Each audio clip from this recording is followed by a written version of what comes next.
Welcome to Gabbing Games, everybody. I'm going to start that again. Woo, Lord have mercy. There's some days. Settle in, folks. Settle in, folks. It's going to be a bumpy one. That's what she said. Why would she say that? It doesn't matter. Welcome to Gabbing Games. Good to see everybody. At the top of the show, I was reading the goddamn chat, and Bob Burnack, here's what he says. He says, I asked myself, did social media ruin gaming? I guess he's talking about all the negative talk that people do about the business and whatnot, and the industry and the medium itself. I think all it really did was shine a light on just how goddamn unhappy most people are all the time. Because I don't think much has changed. We just know more about how fucking miserable people are. I cite as evidence for you, Bob. There is and I have it somewhere. I'll pull it up later. There was an editorial. No, it wasn't even an editorial. Back in 80. There was a Star Wars fanzine, right? So this is before the internet. People were printing shit out and stapling pages together and mailing them out all over the world to people who were of like minds, right? So this was a big Star Wars fan group. And the people who ran it wrote an editorial saying this is our last issue. We're not doing it anymore because The Empire Strikes Back is so not Star Wars and is so not what we want and is so disrespectful to the people who love Star Wars and supported it. Fuck you, George Lucas. You've ruined everything. We're shutting down our little fanzine. So I think it's always been this way. I think on one hand, you know, the good news is people are passionate about this stuff. The bad news is, my God, we're a bunch of fucking sad assholes. So it is what it is. But no, I'm enjoying games these days more than ever. There's so much variety to play, and there's just, you know, it's just good. It's just good across the board. AAA all the way down to the teeniest, tiniest little micro games. So I'm not one of these haters. I hate on certain individual games, but at the medium, no, I don't think so. Welcome to the show, my knuckleheads. It's good to see everybody. It's weird, man. Let me bring in Bukaki. Bukaki's here with us today. There he is. Bukaki, are you there? Yes. What do you think? You think people are social media ruin gaming, or do you think it's just like it's always been? It's more amplified. I wouldn't say it ruined gaming, but it definitely gave more people a voice to kind of warn others if something's good or bad. And also, everyone with an opinion can say whatever the fuck they want now. So, including us? Yeah, maybe it did ruin gaming. I don't know. Well, you know what it is? Maybe multiplayer online ruin gaming. Maybe online ruin life. You know, I mean, like, here's the deal. I think if you look at the number of people who are playing video games today, the vast majority of them are not giving a fuck about any of this shit. They're just like, hey, new fucking video games, cool. You know, in fact, I think I have it here. Let me show you guys. I was going to save it till later, but you know, it's Christmas. I'll let you open your presents sooner. There's some really good stats coming out, but listen to this. How long to beat 2023 in review, the most played platforms for video games. Can you guess the number one, Bukaki, or anybody in the chat? What do you think the number one played video game console or whatever, just platform is what they call it, most played platforms was of the year? Mobile? Mobile is not even on there, so let's assume they're not counting mobile, obviously, because it would be at the very top, of course. Try again, bitch. Yes, I got him. Go suck a big PlayStation? dick. Okay, I'm just going to help you guys out. Boogster got it. Rathizzle got it. Layer Cake got it. It's the PC, right? Because people got PCs up and out the wazoo, different types, but you can play everything and anything on the PC. That's number one. Number two was the Switch. Number three was the PlayStation 4. Number 4 was the PlayStation 5, and number 5 was the PlayStation 3. You don't even get in. Xbox One got played more this year. Number 6, Xbox Series XS was at 7. PS2 was 8, Xbox 360 9, and Nintendo 3DS was number 10. One of the best systems ever, the 3DS. But I mean, yeah, I mean, most people don't give a fuck. Most people are like, I love games. There's so many fucking games. I can play pretty much whatever I want. I think it's wonderful. So, but yes, PS3 is beating the Xbox. Yeah. Well, I mean, but to be fair, look, well, okay, but the number of these systems that are out there, right? Like I remember, I mean, the fact that PlayStation 2 is still in the top 10. Think about, I mean, I remember going into Toys R Us when I was probably 15 and they were still selling, not a lot, but they were still selling Atari 2600 consoles and a few games and peripherals. And this was a system that I was in its heyday in like 77 to 81. And this was now 1988. And these guys people were still fucking playing it. So, you know, there were so many of those and so many of the PS2s out there that it totally makes sense. My bigger point is I think we get myopic on a show like this where, you know, I'll put it up for you if you want to see it. You know, we tend to think that we are the center of the gaming universe. And obviously that is not correct. Listen to this. This is, again, I got some stats, but you know what? I'll save the stat. There's some more stats coming for the show, but I love end of the year wrap ups because we get to hear all kinds of interesting lessons learned from all kinds of different places. About the medium and various things. So we're going to share those pretty soon. Bacon Magma says, Jaffe, in your own opinion, is the Steam Deck a valuable device for you? For me, no, because I'm old and my eyes aren't what they used to be. And the only time I like to play, like, say, the Switch, for example, I was lying in bed last night and I was playing a little Mario. It's filthy. You know, I'm playing with Mario Wonder and I just can never get comfortable for long enough in holding the goddamn thing to really like to play like that. And even when I'm playing, like, you know, sitting up, I'd rather be playing it on a bigger screen. So people love it. But for me, no. Do you have a Switch? Not a Switch. What's it called, Bukaki? The Steam Deck. The Steam Deck. I sure do. Do you like it? I'm sure you like it. Do you play it a lot? I don't hardly touch it unless I'm like on vacation or something. Why'd you buy it? Because I thought I'd use it more. Yeah. But I don't. Do me a huge favor. Can you go see what Club Kasabe wants? See if we need to bring him in. Yeah. Bring him in from the cold. Thank you, Bukaki. Listen to this, fellas. I want to tell you a little bit about what I've been playing. And then we'll get to the news of the day. So, look, I played this a little bit the last couple days with some of the Discord members. This is it's just great. It's free. You can pretty much play it anywhere. Check it out, please. If you like arcade racing, this is Rumble Racing. It's on Fortnite. Hey, now what happened? Fortnite is really sort of taking that next step with Rumble Racing and Fortnite Lego, which is basically Minecraft in Fortnite with Lego characters. Pretty much going, we're no longer the game Fortnite that you know. We are now basically a platform for video games and not just rinky-dink games that somebody's like, let me make a fucking, you know, obstacle course. But like, you know, professional fucking game developers putting stuff in here. And at the moment, it's still free in terms of, well, the whole thing's free. But I don't know if they'll ever start charging for these games. I hope not. But this is really fucking fun. This is a really fucking fun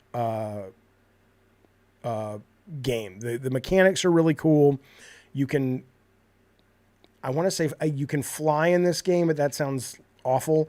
It's like, it's Rocket League. So you can jump and hold the button and you can fly. You can get on ceilings. Wonderful drifting around corners. Just a great time, and it's fun right from the get-go. So if you're curious, and it'll play on pretty much anything you got at this point. I did. Bad Robo says Jaffe likes it so much I deleted it while I was streaming. Well, I didn't mean to, though. I was playing it last night with the guys on Discord, and I had to close it for some reason. But instead of hitting close, I hit delete. So, you know, fuck you, Bad Robo. All right. Anyway, I'm playing that. It's good. I recommend it. What else is going on with the play? Listen to this now. I tried this yesterday. I tried the MetaQuest. I have a 2. I'm going to be upgrading to a 3.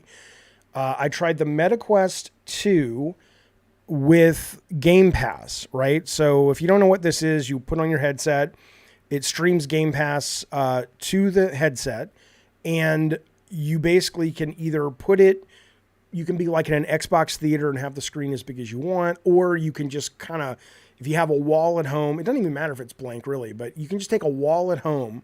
I did this too. I sat on the couch and I put the screen the size of the wall, and everything else was augmented reality. So I could see the family walking around and shit like that. But in front of me, it was like having a giant screen, and all the Game Pass games play. And if you have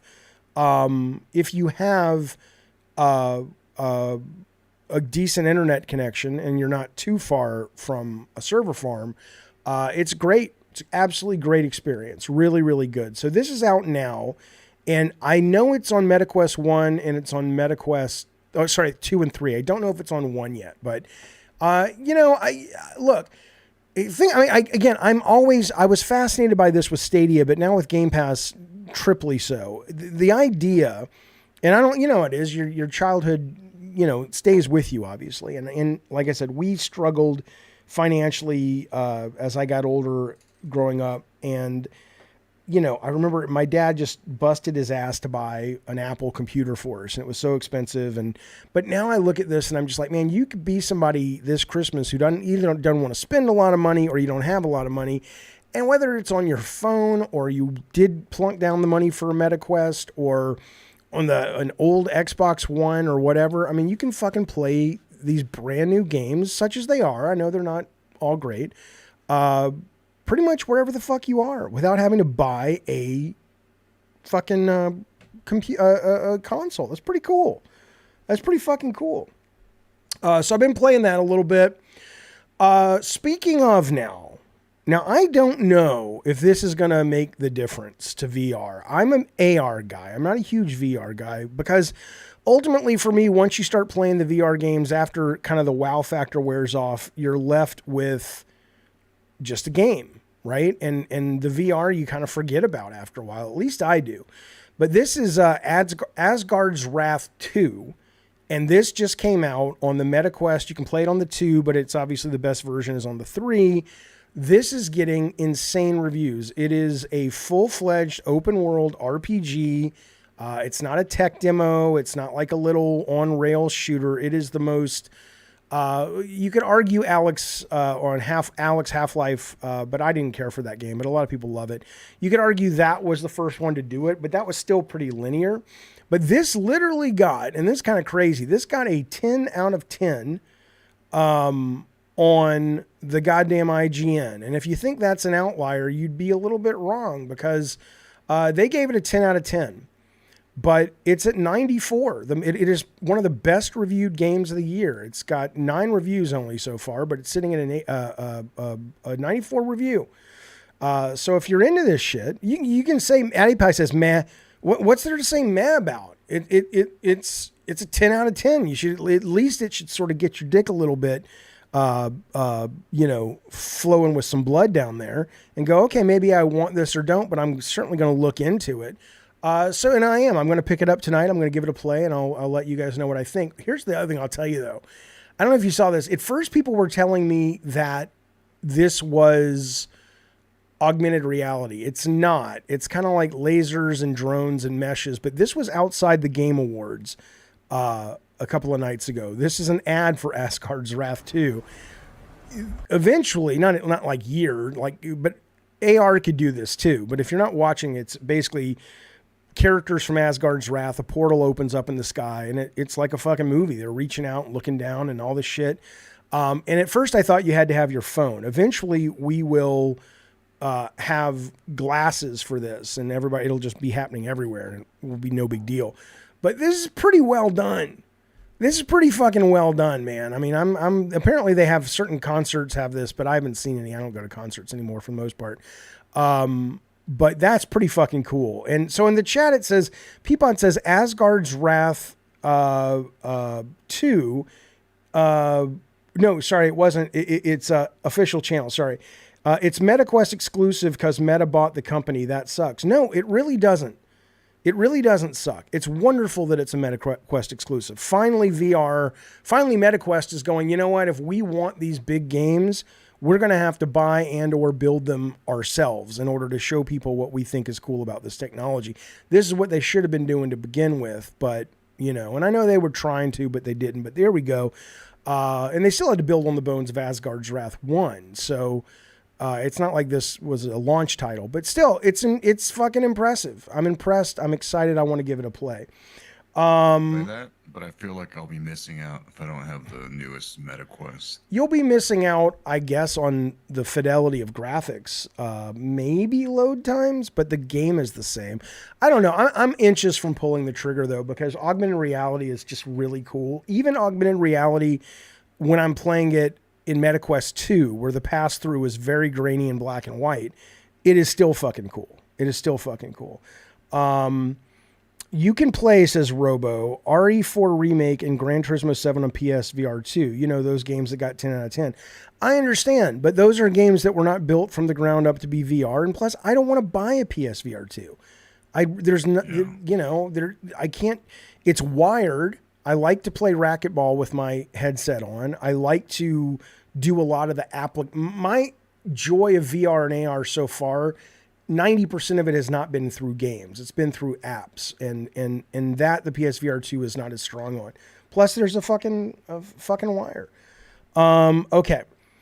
All right. But anyway, that was pretty cool. The augmented reality stuff. There's another one. Sorry, not augmented reality, but it's what we thought it was. Okay, let's move the fuck people on. People were just seeing that shit in the sky. Well, yeah, no, yes. At first I thought no. This is stuff that you have to put your phone up or wear glasses. But no, it turns out, yes, people were this is actually just projected in the sky. I think that's the coolest fucking shit, man. If you showed that shit to like one of those oh lost my tribes. God, they would lose their can you imagine? It's like, yeah, you can fucking eat me, you cannibalistic fuck, but before you do, check up in the sky there. And they'd go, okay, after we eat you, we're going to go buy a MetaQuest 3 is what they would say. You could be their god. Well, that's true.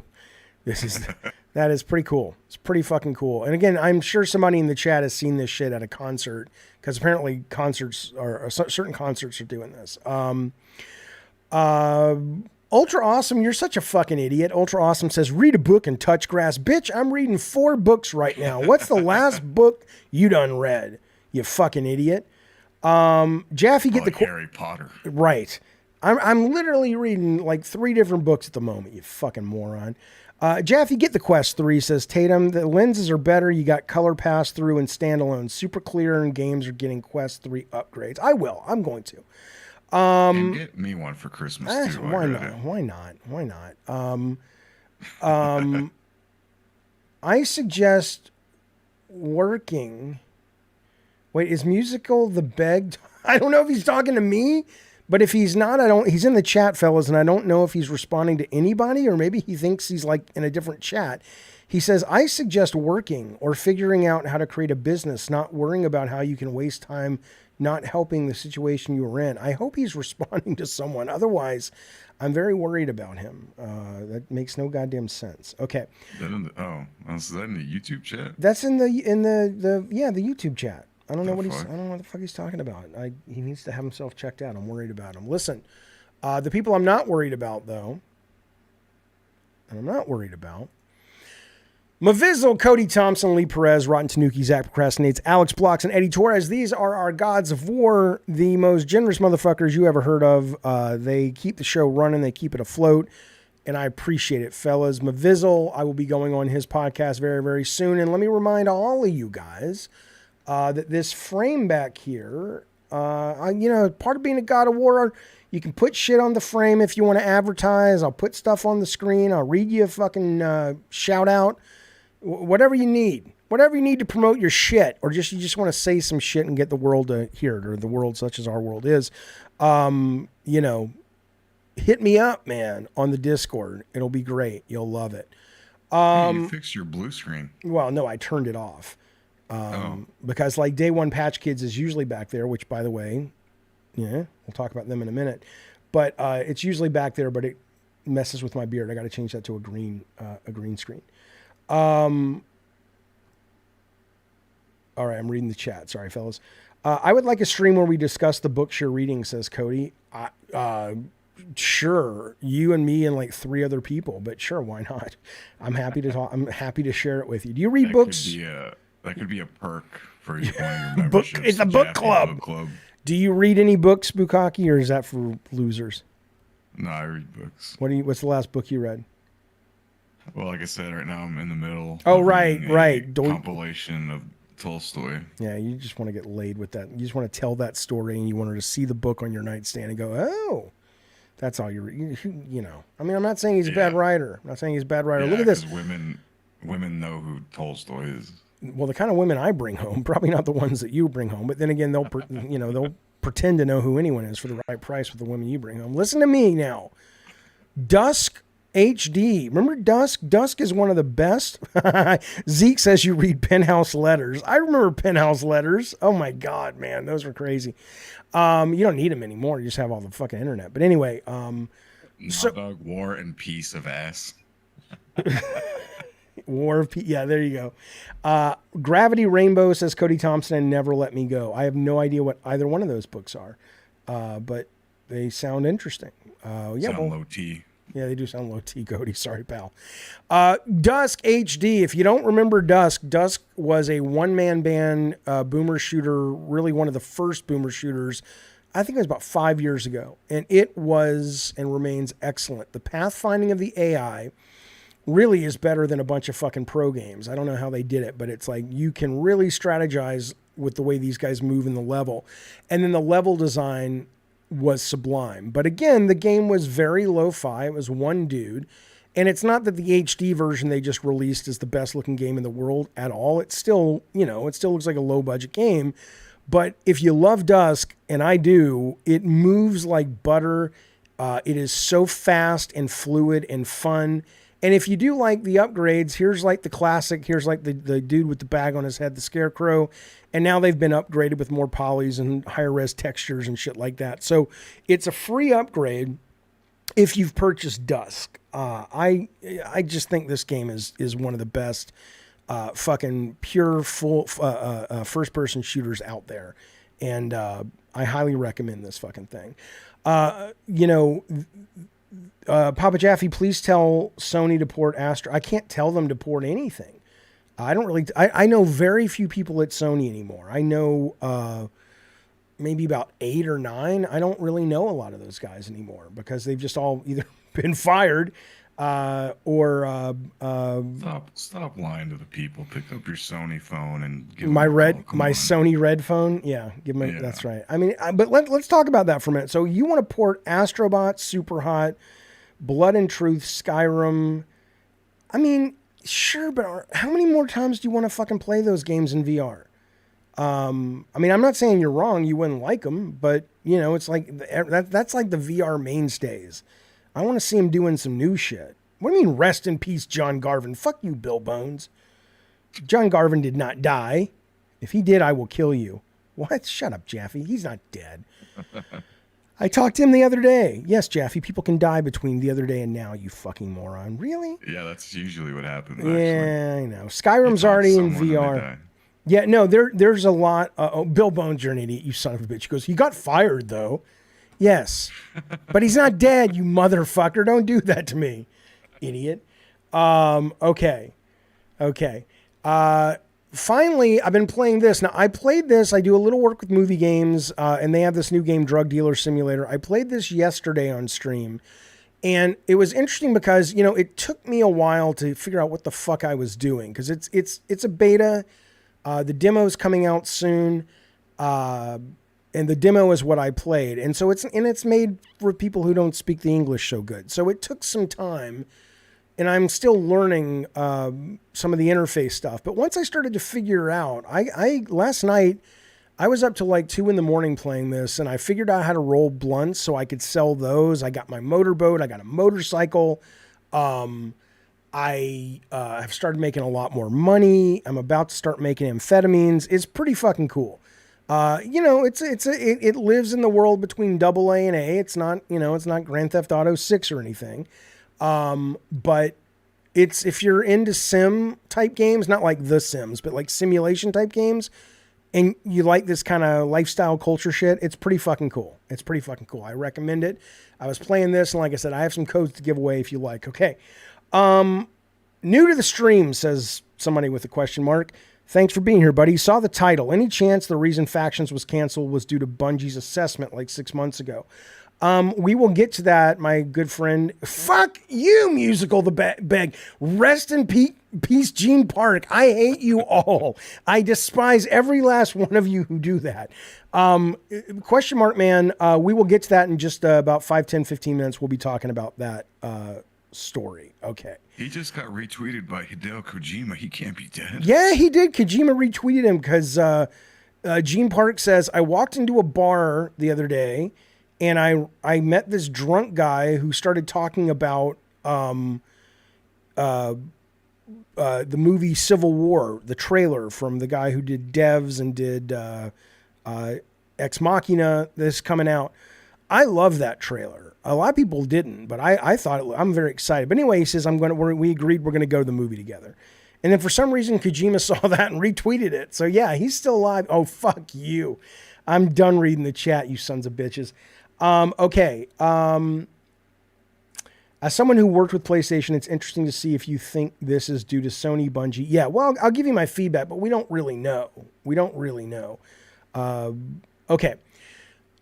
Listen to this. I want to talk about this for a few minutes. So, very briefly, or maybe not so briefly, God of War creator is unhappy with new games and Kratos' story, says Comic Book Gaming, blah, blah, blah, blah, blah.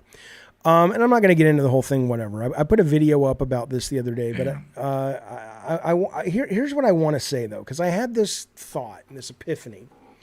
And so last night, when I'm about to go to bed, I'm done playing the Mario, and I'm done playing the drug dealer. I am checking YouTube, and there's somebody, I'm not going to spoil Valhalla for anybody, but there was a really evocative screenshot, which is a spoiler of Kratos doing something. And I was like, oh, okay, that's pretty cool. I've been hearing Valhalla is kind of about this stuff. And so I clicked on it and I watched the final cutscene. And then I watched there was another scene that takes place in a location where I'm like, oh my God, that's the coolest thing that they made that location, right? If you played it, you know what I'm talking about. And it occurred to me that I am one of the most qualified people to talk about God of War. But I'm also probably the least qualified person to talk about God of War, because as I'm watching this cutscene at the end, I get emotional. I'm not crying because I have, testosterone flowing through my veins. I'm not a fucking bitch. Yay. Everybody hates you, and I'm glad your husband died. He probably killed himself. I'm not crying about it, but I'm getting emotional. And especially there's a scene where Kratos says something to this other person who's sitting there. And even though I barely know anybody on the God of War team anymore, certainly not ones that worked on the first God of War, but there are a few, certainly in high places. There's a line he says to this character that I'm like, in my head, I'm not saying this was the intention of the team at all, might have been, but in my head, he's saying that line to me, right? And I'm like, yeah, and it occurred to me that I'm so conflicted in the games I got to work on, Twisted Metal and God of War that were the biggest hits were so personal for me that I don't know how, I can't be a real good contributor to anything more than just if people want my personal opinion to the conversation. Because on one hand, everything I've said about Kratos feels more maybe a criticism of a lot of the Sony first party stuff. Somewhere along the line, everything got serious and everybody wanted to make, HBO shit instead of Michael Bay action adventure shit. Right. And that's fine. But that's probably a more overlying criticism than specifically Kratos, because I do, as I've said many times, I love 2018. I very much like the story of 2018. I did not like Ragnarok, but I thought it was a wonderful game. But Valhalla looks right up my alley, just like 2018. And But at the same time, I'm frustrated because it feels like it's kind of got sucked into that Sony vortex of we're serious, you know. Then again, God of War 1 2005 does start with the guy killing himself jumping off a mountain, so maybe that was serious too. But the point is, though, I think I came to the conclusion on watching some of this Valhalla stuff that I can't engage in the conversation other than making it, unless I make it clear that the conversation is coming from a very unique perspective. I don't expect anyone to care or understand or agree necessarily, but, you know, I felt similarly, you know, when they said they were making a new Twisted Metal. I never had a problem with them making a new God of War without me. There was some reason the Twisted Metal thing stung a little bit, but the God of War thing never bothered me. But ultimately, these are your children. These are your kids, and they go off and you're going to have opinions about them. And those opinions are not going to be based on the most objective point of view. Okay, so I just wanted to say I'm excited about Valhalla. People in the chat are saying, oh, but why aren't you going to play it? I'll probably play it. I'm just playing so much right now, and I'm playing so many Melee games right now that I'm not... I'm more interested in what they're doing with Valhalla for the narrative and the story and all that. And I'll tell you something else, that when they did a couple of those scenes, and I know if you've played it, you know what I'm talking about, the scenes where you're like, holy shit, they built that, they made that. To see that stuff by the current Sony Santa Monica team with the current tech, it just, it warmed my fucking heart, man. I mean, it was so cool to be back and to see those things. So I just and I will play it. I will play it. Addie Pie says, please fucking play it. I will play it. But I may not stick with it because I don't need another game in my life right now where I'm getting stuck and then I'm like, I'm frustrated and I don't know. So have you played it yet? Stream so we can watch you cry. Fuck you, bitch. I will play it on stream probably. Have you played it? No, I have other things that I want to do besides that. Yeah. Hey, I got a question though. Yeah. You said you felt like he was talking to you directly. Do you mean you as a player? As David Jaffe, it was the team saying, hey, Jaffe, here's a message. Is that what no, I don't think that was in any, first off, the directors and the writers are not people I know, right? I mean, I know them through Twitter, but I've never, it's not like, right. Unless Eric Williams was exec producing it and said, put this line in or Yumi did, but I don't think so, but it doesn't matter. The main thing is I took it that way. Like I took a sense of, I'm going to say my creation, but it's obviously many people's creation. But the way I took it was, this is my guy speaking directly to me, and whether or not it was intentional or not, it resonated. And when I'm streaming it, I'll talk about it. I just don't want to spoil it for people. In the end, says Brett Williams, member for 14 months. Thank you, buddy. He says the DLC really paid respects to the original games. I loved it personally. I from what I've seen, I love it too. And I'll tell you something else. Maybe it was Ragnarok that soured me, because all you have to do is go look at the 2018 review that I did of Corey's game, and I was raving about it. I thought it was fucking fantastic. But as much as I really liked and loved a lot of the elements of Ragnarok, I just think it wasn't a great story. It wasn't well paced, in my opinion. And most importantly, here's the thing it is. I think God of War 2018, and I don't mean like, I don't like kids. I can't handle Atreus. I don't mean that. I love kids, and Atreus in 2018 was, he's fine. He was a kid mourning his mother, and it helped Kratos come to grips and terms, and that was cool. But I never fell in love with him as a character, and Ragnarok is so about him and his growth and his journey, even down to the point that you can spend a really annoying amount of time with him and not the main star, that I just was like, this is not what I want. I just didn't enjoy it. But Valhalla looks to me to be much more like, the 2018 God of War, where, even though Atreus isn't in it, it really is focused on Kratos exclusively, which makes me very happy. So I'm not the guy to go to. If you ever want to ask me, like, Jaffe, what do you think of this or what do you think of that on God of War, I will tell you what I think. But as a disclaimer going forward, just know that I'm like a crazy person sitting in an alley with a tin cup banging it on the wall. I can't speak to God of War in any sense that will mean anything even to me. Like, I almost need like a therapist to go, please, because there was something emotional about watching the Valhalla stuff for me. And it wasn't just like, oh, I miss the old days. It wasn't that. It was when I work on creative stuff, the stuff, and I don't think I'm special. I think most creatives are this way. The stuff is me. I've said this in interviews before. Kratos is me. Sweet Tooth is me. And it was almost like a little peer into the psyche, I guess, a little bit. I know that's weird. But there you go. Okay. You completed Ragnarok and felt the same as I did Black Rose Panther. Yeah. I mean, it just wasn't for me. It wasn't for me. Sucked. Sorry? The ending sucked. Of Ragnarok or Valhalla? Yeah. Oh, Ragnarok. Ragnarok. I couldn't get to it. I just couldn't get to the goddamn thing. It was too boring for me. I got to it, and it just was so underwhelming. Like, Well, I heard it was not supposed to worth be the a payoff. big battle, and then it was just like, it's Ragnarok. Yeah.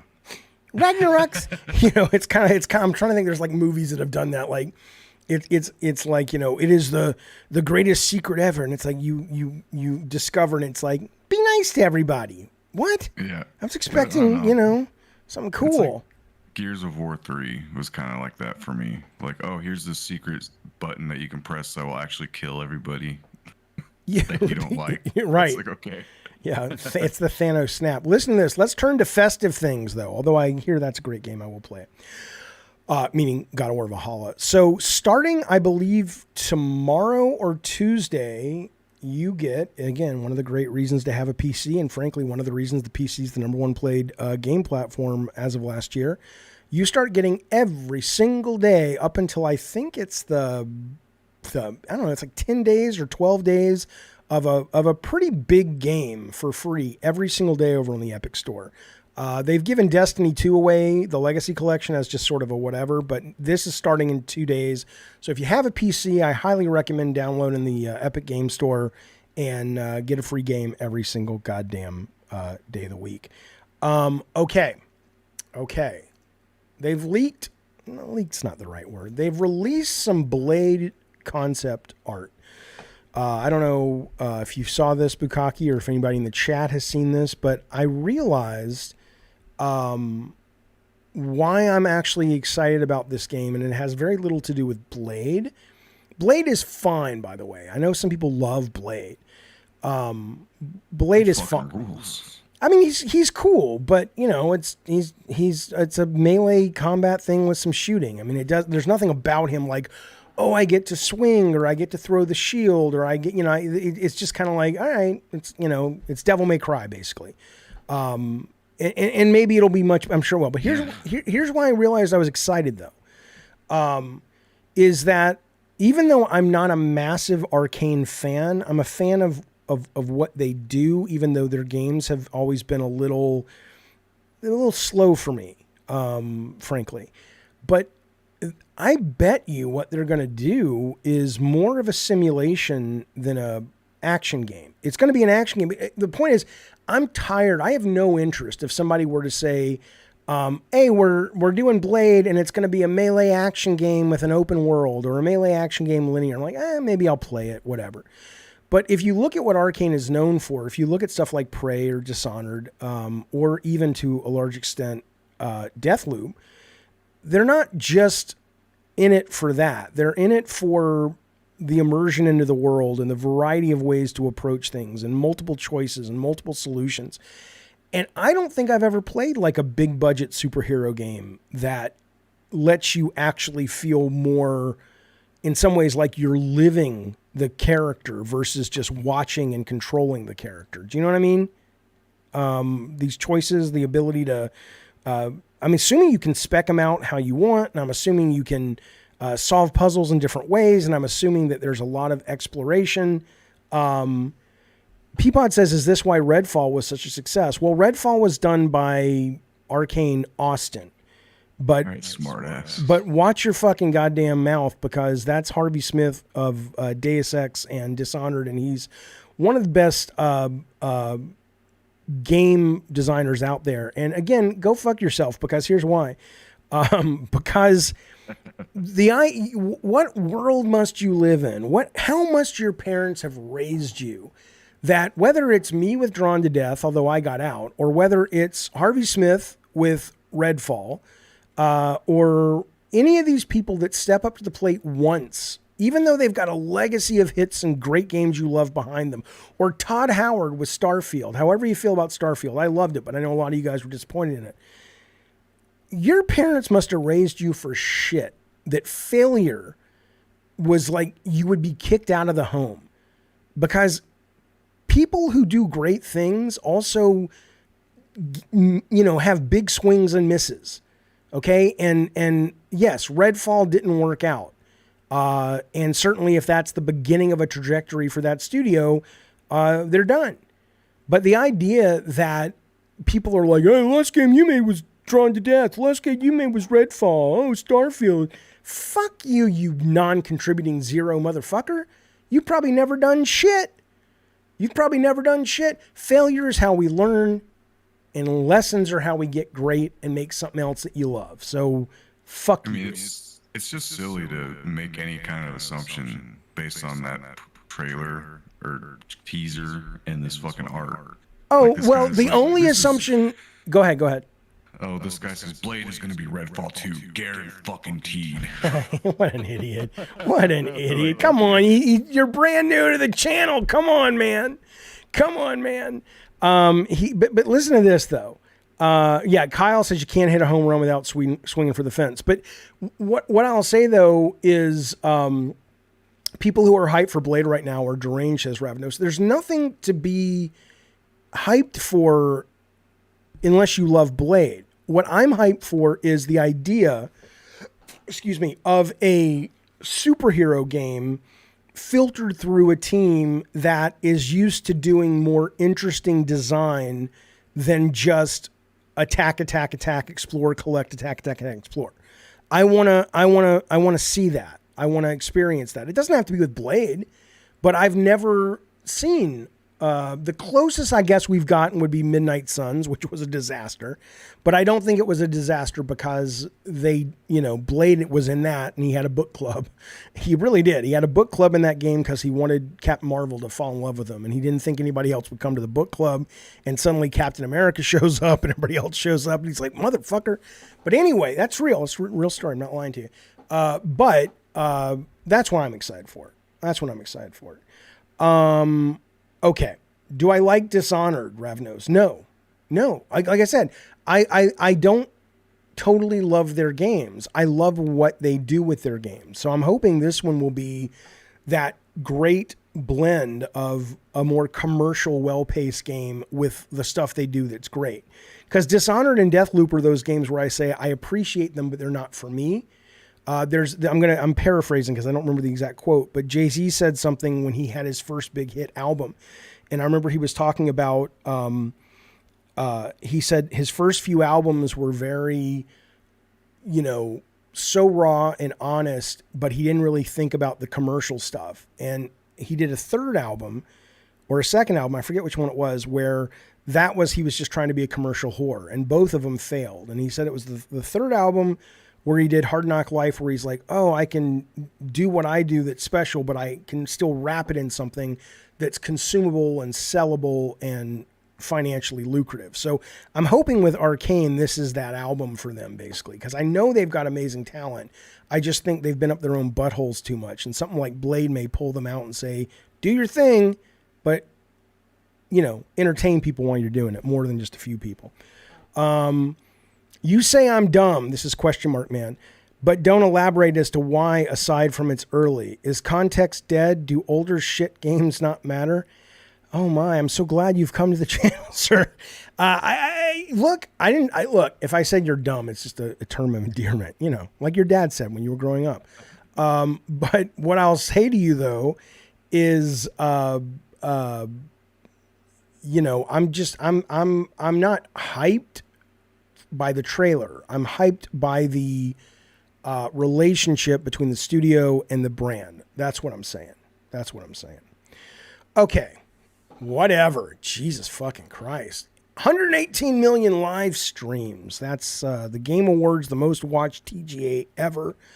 You know, good for Keighley, good for the show. It's up 15% year over year, but it does have me thinking. You know, you hear Keighley a lot of times talk about how much he loves games and wants to celebrate games.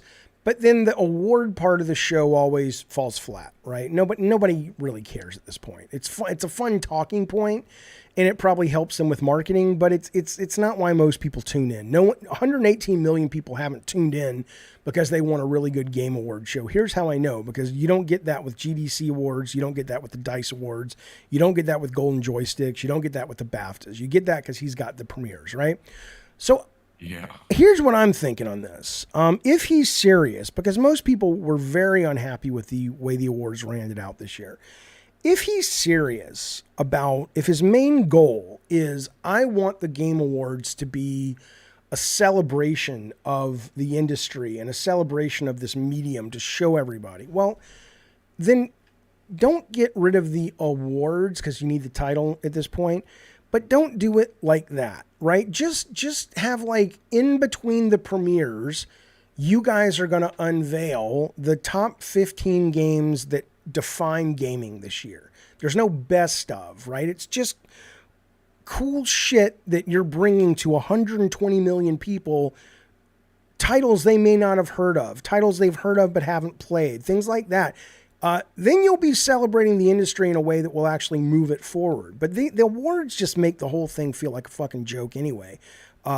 So as he keeps going up, if he really believes what he's saying about what he wants out of this show, and I get it, you got to balance, right? Because if they get rid of the awards, you know, then it's going to be like, well, what's the horse race? That's part of what builds up the momentum in the advertising. So maybe they can have that, or I don't know. It just seems like there's a little bit of a adjustment needs to be made when you've got this great opportunity with this many people watching, and you're not really doing what you say you're wanting to do at the very beginning. Yeah. Is what I would say. I mean, he's just kidding himself at this point. If he keeps it as is, I think he is. He's got a great opportunity to actually achieve that vision, but he's not done it yet because of why is he pretending that the main point of interest isn't the announcements? Like, well, he may not be pretending. He may really, in his heart of hearts, go, I have to, you know, rob Peter to pay Paul. I have to do this to bring the attention. And I feel like he is pretending, because on Twitter, all he does is tease like, oh, just watch one of the announcements. It's really, really fucking good. Can't wait for you guys to see it. Like, that's all he's hyping up. No one gives a fuck about the awards. He knows that. He hasn't figured out a way to make anybody care about him. I mean, people do care. They argue about the shit on the internet after the show, but, like, why are we kidding ourselves? The announcements are the biggest thing about the Game Awards.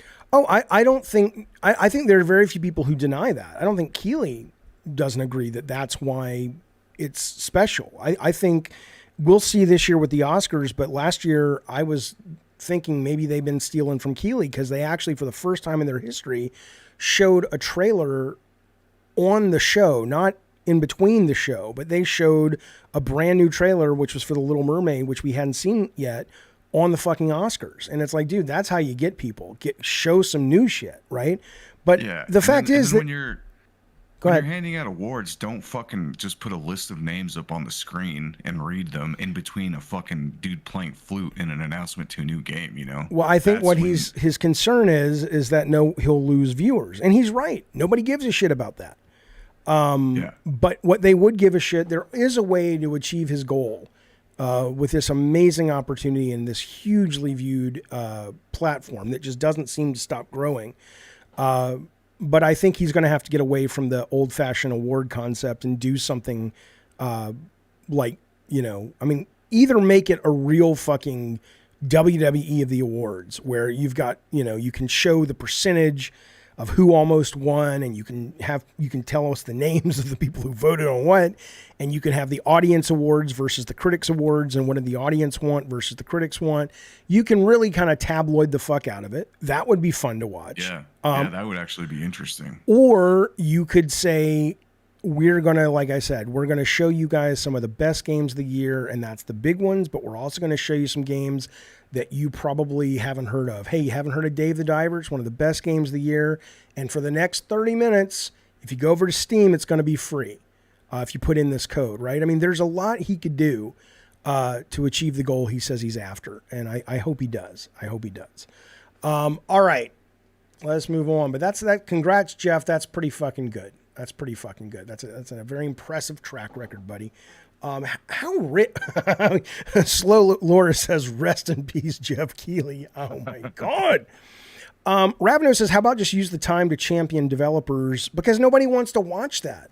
Have ad breaks with trailers instead of pausing the ads to starfuck while ignoring the awards. Well, again, Ravnos, there is an award show. There are a number of award shows that are out there that do exactly what you're saying. And they're not very successful comparatively, although they don't really try to be. But if you really want a more, it's still not totally honest, but if you really want a more honest award show that celebrates the developer, then the DICE Awards is there. The Game Developers Conference Awards are there. The Golden Joysticks are there. Although that one's a little different because that's viewer voted. The BAFTAs just got announced, right? Double R, this is funny. Double R says, I don't like the idea of one guy controlling our main industry events. Well, then stop watching it. I mean, ultimately, it's not like Jeff, rubbed out the other, mob boss family heads. He just made his show and people show up for it because nobody's able to compete right now. Okay. We talked about this, about the how long to beat put up some stats about most played platforms. Look at this one though. I'm going to tell you something. This is absolutely fascinating as it relates to game design. And it's one of the, by the way, you have to champion my view now. You cannot hear what I'm about to tell you and be all like, no, I don't fucking like subscription services. I don't like that. You can't do that anymore. Once you've seen what I've seen and what I'm about to show you, you can't unsee it and you have to sort of acquiesce. Actually, I can do whatever I want. No, you can't. Go suck a big Yes, I fucking can. dick. But this was interesting. How Long to Beat put out 2023 in review the most retired games, meaning the games that people started playing and they gave up on. Okay. Number 10, I'll just read them to you first. Number 10 is Terra Nil. The hell's that? It's a wonderful strategy game. Excellent game. But it takes a little time to come to grips with. 8% dropped off. 8% dropped off of Darkest Dungeon 2. Number 8, 8.5% dropped off of Atomic Heart. Remember Atomic Heart, the Russian first-person shooter? I still want to play that. It's good. I liked it. Number 7, I kind of sort of know this game. War Tales, 10% dropped off. 10% dropped off of Wo Long Fallen Dynasty, which was great. 10% dropped off of Humanity. Number 4, 12% dropped off of The Last Case of Benedict Fox. 15% dropped off of Forza Motorsport. 16% dropped off of Minecraft Legends, and 19% dropped off of Redfall. Okay. Now here's why this is important, and here's why this is excellent news. You're not going to be forgiven for noticing They're that all on Game Pass. not all, but a lot of them. Redfall, Legends, Forza, Benedict Fox, Wulong, Atomic Heart, Terra Nil's not, Darkest Dungeon might be, Humanity might be, but most of them are on Game Pass. Most of them were day one on Game Pass, right? Here's why this is brilliant. And somebody wrote into this on the Twitter. who says, isn't this a little skewed because of Game Pass? Buying a game equals more likely to finish it. Does it? Think about the truth in that. And think about the tragedy in that. That what you're basically, like, this guy's painting it almost like people paint Game Pass almost like it is a weaker place to play games. But if the reason you finish more games is because you bought them, then that is a false sense of love for the product. If the product isn't good enough when it's given to you for free, basically with your subscription, to keep you playing, then doesn't that show you that the issue is the game design, right? It shouldn't be okay that you're going to stick with the game that you wouldn't otherwise if it were free because you paid for it. That is a ridiculous Stockholm Syndrome type of response to have when you as the customer should be like, motherfucker, I paid for this fucking thing. You should have higher expectations of it. But what this will do, which I think is great as subscription services, continue to take hold, which they are, is force designers to start, and we've talked about this before, force designers to start really going, there is no room for all this fucking fat, right? If you've ever taken a screenwriting class or heard people talk about, writing scripts to sell, they're like, if you don't hook them in the first 10 pages, doesn't have to be a card chase, doesn't have to be action, but if it's not interesting in those first 10 pages, the executive's got 1,000 other fucking things to read, just like the gamer's got 1,000 other fucking free things to play on Game Pass and all the other ones. They're going to move on, right? Instead of looking at this as some kind of fuck you, like some of the members are, the chat is, as some kind of fuck you to Game Pass, or, oh, see, Xbox has shit games. This is a roadmap on how to make better games and how we should push developers to entertain us or at least engage us from the very fucking beginning. This guy who's like, buying a game is more likely to finish. That's true, but it shouldn't be true. It's not like Stranger Things. When I watched that first season, I had to like, oh, I didn't pay for it, so I'm going to... I was just like, no. That show used to be so good. Okay, but I still love it, and I certainly love the first season. But I still have expectations, and they know, the movie makers and TV makers know, that if you don't hook them, they're gone. Game folks need to learn this shit. Do you think they don't know that by now? Yeah, well, I don't know. I mean, if you look at, I played Forza Motorsport. I liked it, but I dropped it. Last Case of Benedict Fox was cool, but it was, Wulong was too hard. Well, in a game like Forza, what are you going to do to sink the fucking claws in a racing game? Well, what else can you show? Okay, well, a couple of things. Forza Horizons didn't have this problem, and the new crew from Ubisoft doesn't have this problem. They come out the gate like a bat out of hell, but I get that Forza is much more of a sim-based game. And part of what you're seeing here is people sampling. And Forza Motorsport is never going to be as beloved as Forza Horizon, because it's built for a smaller group of people. So when you have it for free, one of the other things you're seeing is people going, yeah, I'll try it. I never would have bought it, but I'll try it. And a lot of people washing out because it's not for them. I think Wolong Fallen Dynasty is similar. I think it was a great game, but a lot of people were like, oh, it looked really cool, but are you kidding me? This thing's too fucking hard. So some of that is going on. But I think what also is going on is the necessity to open much stronger than they have been. With Motorsport, God, man, I mean, you'd probably need to build in what was really cool about Crew and Horizon. And I'd never seen it done, but I don't play a lot of racing games, but Horizon did it first, where it feels like a movie montage of just jumping from stunt or scenario to scenario. Crew, though, is much better. It feels like you're out of your mind. Every couple of minutes, you go from a motorcycle to a dune buggy to a race car to a different location. It's like, it really is like a buffet of what this game is going to offer you.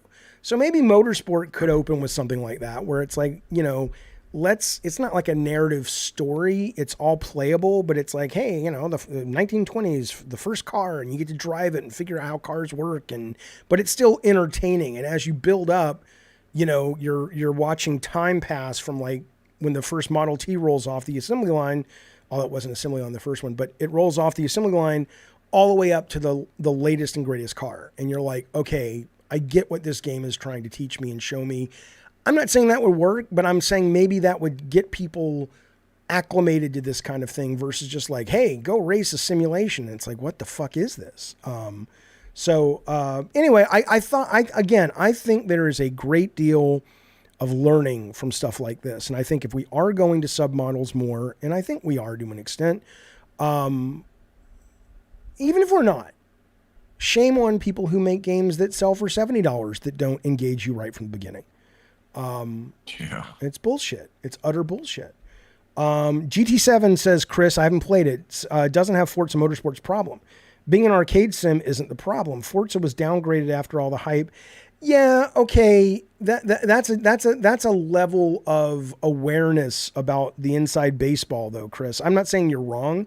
He says Forza was downgraded after all the hype and talking about next gen better than cross gen GT7. Quite true in a lot of cases, but this is people who downloaded it, played it, and walked away from it. And I don't, if the only reason you're playing these games is because you want the graphics only, then I think you would have a point. But I don't think that's the reason a lot of people walked away from this, is because it doesn't look as good as GT7 because the Digital Foundry guys said so. I'm not saying you're saying that, but a lot of people are. God, I hope this isn't the lesson, says Infinite Contrarian Arathizzle. Game with guaranteed money payouts are worse. I don't understand what that means, though. Most that buy have an increased desire to play over a try and drop service. Right. And I think that's bad.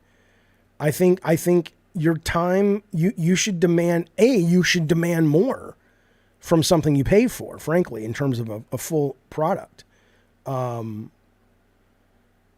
Is anyone in here? Okay. Is anyone in chat, says Ravnos, a how long to beat contributor? I'm not. No. All right, let's move on.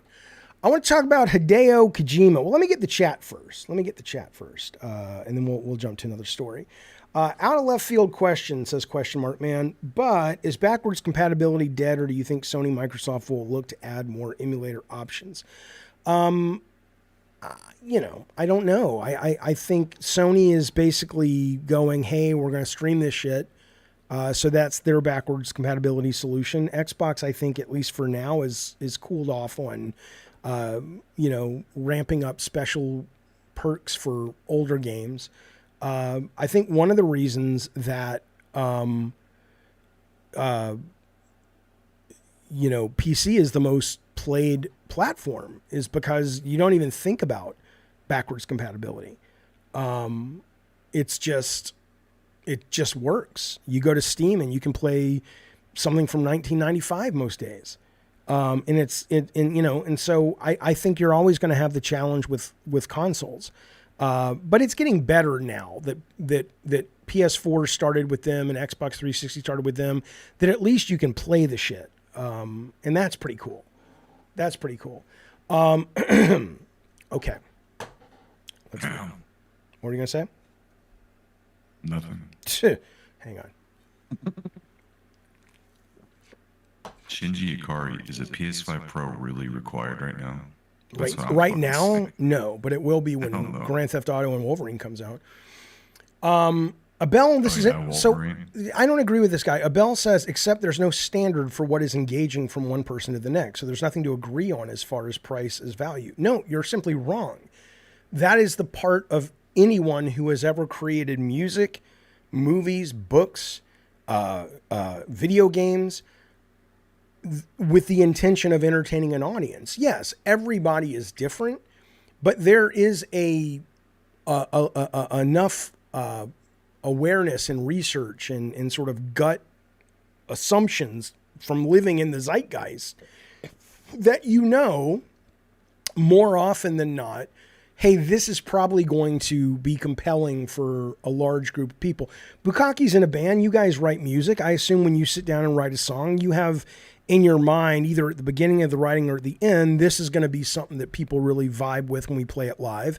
And this is more of a song just for us, but fuck it, we're going to put it on the album because it means a lot to us, right? Yeah. I mean, you can be wrong about that stuff too, you know. Yeah, absolutely you can. But it's still a conscious. If you let's put it this way, I don't think Taylor Swift wakes up and writes every song she writes is like, I like it, put it out. I think, you know, that's why she has a lot of songs that don't go anywhere, and she has a lot of demos because she's consciously choosing what she thinks the audience is going to engage with. Yeah, her and her team. Yeah, right.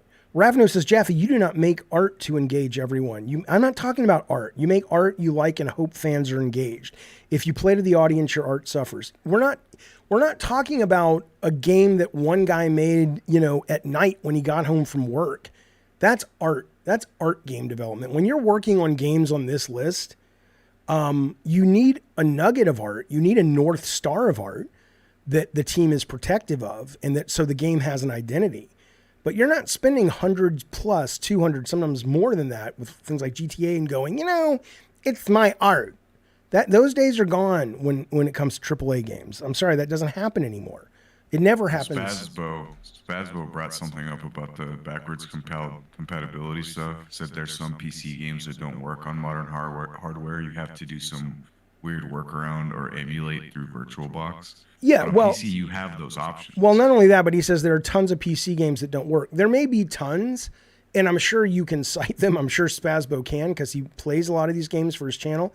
But what I can tell you, though, is my experience with playing games on PC, specifically Steam or good old games, is not that. Every now and then, like I remember I downloaded from Steam that, what was it, 111X13, the first-person cel-shaded shooter. I downloaded that, and it didn't quite work with the resolution and stuff, but 99% of the time, when I download something that's old, it works. Now, there may be a whole suite of games they haven't released. I would agree with you that they didn't release because they can't get them to work, but those are very, very rare compared to the ones that do. David Ladlow, thank you for the super chat, buddy. He says, best toilets in video games. I was playing, 1 second and I'll tell you. I want to make sure I didn't miss this. Okay, Steve, I got to get Steve Hawkins. I'll get you in a second, buddy. And then I'll get, okay, I hope I didn't miss anybody else. Best toilets in games. I mean, the problem is now everybody is like, oh, well, of course the toilet's expected to flush, right? That's just what you do for most part. I'm playing Dusk HD, and of course you can flush the toilets in that. But I think the best toilets in game at this point need to really be something that surprises you. Like you flush the toilet and, you know, a fucking rat comes out or a head pops up or I don't fucking know. It explodes and covers you with shit. Then you. What about in Duke Nukem where you'd actually just take a piss? I've seen those as well, but I mean, I need surprise at this point. I need my fucking shit and scat and urine play to be a little bit more interesting now. So, like, if it explodes, like, here's what I would say: this would be a great toilet for a video game, depending on the genre. You flush the toilet, and one of three things can happen. It can explode and cover you with shit, which means the enemies can smell you coming, but they don't want to get close to you. So it's kind of like, okay, you can't stealth them, but you also don't have to worry about them meleeing you because they won't get close. You can flush it and it'll explode or it'll send up like monetary value, whatever the game's monetary value is. Or if you flush it and I don't fucking know, some cocaine that got flushed down comes back up and you can ingest it, and now you have double speed for the next like 20 seconds or something. I mean, I think turning a toilet into a game mechanic could be cool.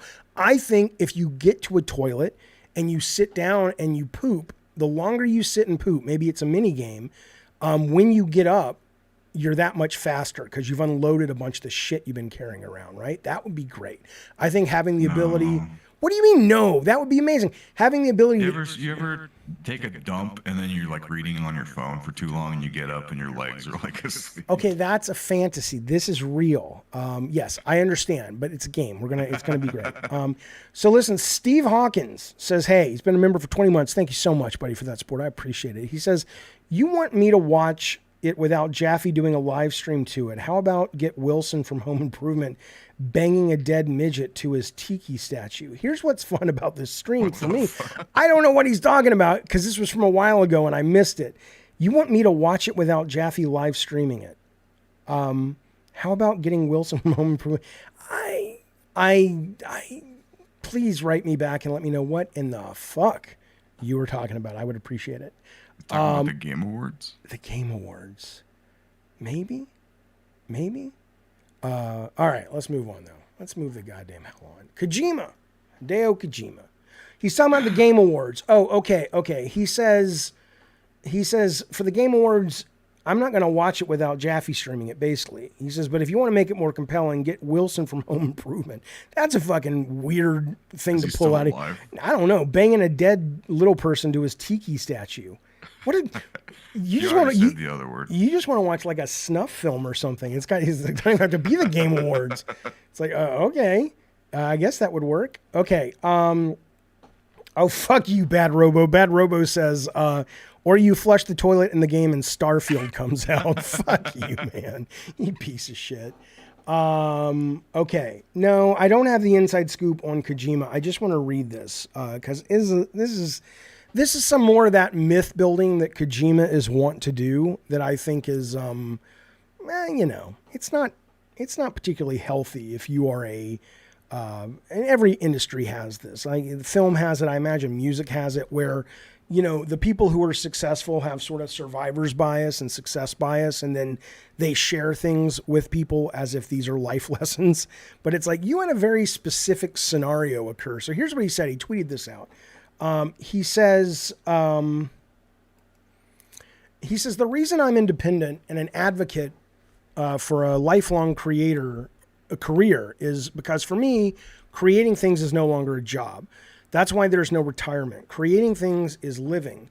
One more thing. In the game industry, there are very few people who have succeeded in becoming independent from a major game production studio, whether in Japan or abroad. Even 8 years ago, when I started my own company, I was opposed by everyone, including my peers, colleagues, and relatives, who said it will never work. They said it was impossible without the financial and organizational strength of a company. However, someone must prove that this is an old-school way of thinking. Old-fashioned way of thinking. Young creators must be given freedom of choice. This is one of the reasons why I continue to create things. I'm sorry I call horseshit. I like Kojima a great deal. I'm glad he's out there making his magic. I'm a big fan, even though I don't love all of it. Who's opposing him? Well, not only that, but it's not like he took out like a loan, and that's where he funded Death Stranding. Sony came to him and said, here's a bunch of fucking money. Here's the Decima engine that you don't have to make your own engine. Here's an exclusive deal and a shit ton of marketing. Now, I'm not saying he hadn't earned it. He earned it, but he earned it by working for the man. This idea, and even his new game with Microsoft. Microsoft is funding that. Stadia was fun. Fuck you, Addy Pie. Let Kojima be himself. I am letting him be himself. But I'm going to call him out when he says stupid shit. And as should you. I'm not saying he didn't spend any of his own money or take out a loan, but the idea that this was all bootstrapped is horseshit. And it's not that I mind he's full of shit. It's that I mind that we live in a world with people who are pretty media illiterate, and a lot of game developers will see this and they'll be like, oh, I'm going to, shut up. Don't take success lessons from people who are successful. Unless they've been through enough therapy that their success bias is not actually active when they're sharing that data. Because that will not get you where you want to go. That's all I'm saying. I mean, how many times... Scam artist. This is nothing new. How many times... Fuck you, Brett Williams. Kojima's jealous of Kojima is a bad look. I'm not jealous of Kojima. Stinky cologne, Jaffe. Oh, no. Listen, he wasn't, Ravnos. He says he was talking about freedom of vision, dude. First off, you need a comma after vision. Otherwise, it sounds like he was talking about something called Vision Dude. But that said, though, Ravnos, no, he wasn't. That's probably a character in his new game. He was the freedom of vision, dude. That's right. He's saying, people are saying you can't start your own company unless you have the financial and organizational strength of a big company. Someone must prove, he says, this is an old-fashioned way of thinking. Young creators must be given freedom of choice. This is one of the reasons why I continue to create things. Okay, let's put it this way. If young creators have to be given the freedom, then they're working for a company that they don't own. Otherwise, they would just take the freedom. Okay? So the idea of like, on one hand, he's basically saying, start your own shit and don't let anybody tell you otherwise. And I think that's great. But I think you don't get to paint Kojima Productions as a fucking bootstrap company. I'm sorry, that's horseshit. This was not two guys in a garage making fucking... He did take out loans for Kojima Productions. I'm sure he probably took out some loans. I'm not saying he didn't spend any of his own money. But to act like he funded Death Stranding and to act like he funded OD, I'm sorry, that's not accurate. It's not even close to accurate. I was sitting there at PSX, I think it was PSX, when Andy House comes on and talks about this exclusive deal with Kojima for PlayStation 4. You know, sorry, it's not happening. Yeah, when he says that he was opposed by everyone, that's where I'm like, who the fuck was opposing Kojima? I don't know. Look, I like Kojima. This is what's wrong with a lot of the fucking gamers, by the way, Bukaki. Let me tell you something. You have to love everything or you're a hater. Like you can't, think about the brains of some of these fucking idiots. You can't have a nuanced conversation because nuance suggests there's some things he's saying that are really smart and really right. And there's some things he's saying that maybe we should question. But it's just like, no, whatever he says is right and anybody else is wrong. What the fuck is the matter? Gamers are idiot trained for a while now. Oh, speaking of gamers being idiots, Adam Sessler is joining us Tuesday to talk video games. And Adam is just like, think about this. Shit. Adam has had it up to here. I'm there for it, and I'm there for Adam. I love the guy, and I'm actually off Tuesday, so well, you'll be there because he said, he's said, look, I love games. I want to write about games, but I fucking hate a lot of these fucking vocal gamers online. And I think he's fucking not right. I don't hate most gamers online. But I do think he feels like he's been in that game for so long with G4 at first and then Twitter and whatnot that he's probably just like, oh my God, are all you people so fucking stupid? And it's not. They're not. It's just that the idiocy rises to the top because the smart people are probably just watching and not doing anything. They're probably busy doing other stuff while listening. So Ravnos has come around, by the way. He says, rereading it, I think he was talking about literally opening studios. Yeah. So fucking, calm the fuck down before you say something. Ravnos, you wouldn't code without thinking about what you probably would. That's why we've never heard of you before. But the point is, what?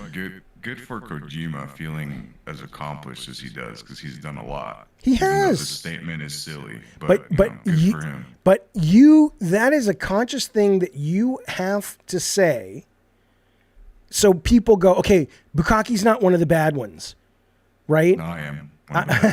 Because it's just like, it's crazy. It's just like, yes, I've said how many more times do I have to tell you? How many times do I have to front load that I love Kojima's work before I can say anything critical? You fucking idiots. Scott Woodford, 21 months. Thank you, buddy. He says, hello, sir. I hope you and everyone in here are doing well. Love you guys. Love you back. And thank you for the support. And I think we're doing well. We're just having fun.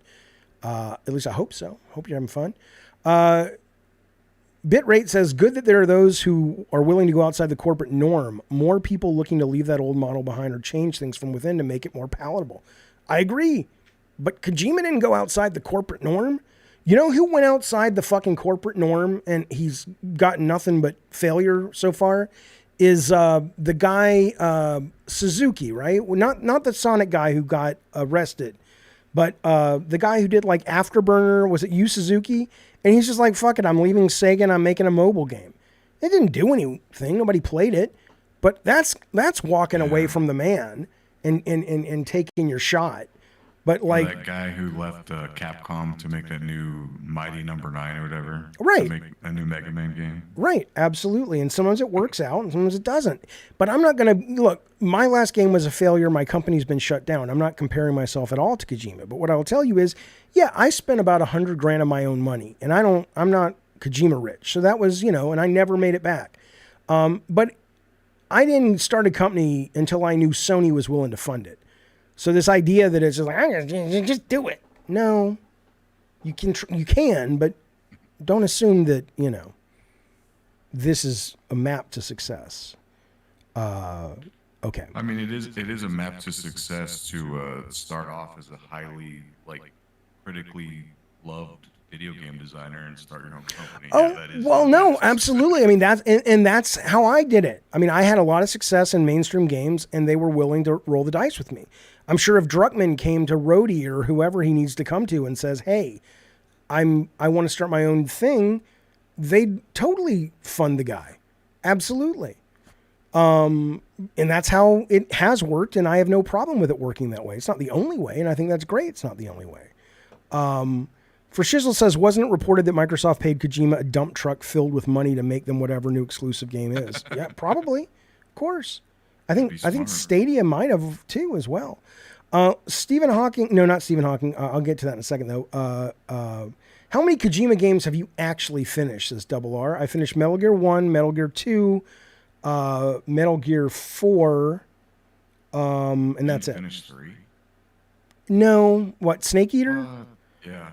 It's not that I'm going to finish the new one when it comes out in Unreal 5. I think what it was is that game was releasing around the time God of War that year. And I was so busy doing press figuring out what was next. I just didn't have time to really immerse into anything specific. Okay. The guy who made Shenmue, says Miguel, tried and failed doing Shenmue 3 with crowdfunding. I loved 2. I was really disappointed. Yeah. Okay. Let's move on. Oh, Hawking says, Kojima loves the little children, all the children of the world. He likes to whack them off at night. Oh, come on. You're talking about Michael Jackson, sir. You're talking about Michael Jackson.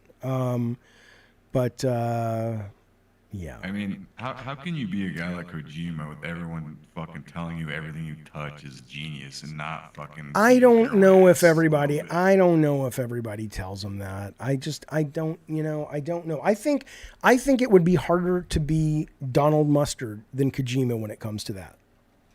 Right? I don't know. Even the people that don't like his shit, there's, 100 other people that you just don't get it. Right. But what I'm saying is it would be harder to be Donald Mustard. I don't know who the fuck Donald Mustard is. Right. That's what I'm saying. Donald Mustard is the guy who came in at, he worked at Chair, and he worked on Infinity Blade on the phone, and then he worked on Shadow Complex. Epic bought them, and he was the guy who made Fortnite into what it is. And he's since recently left.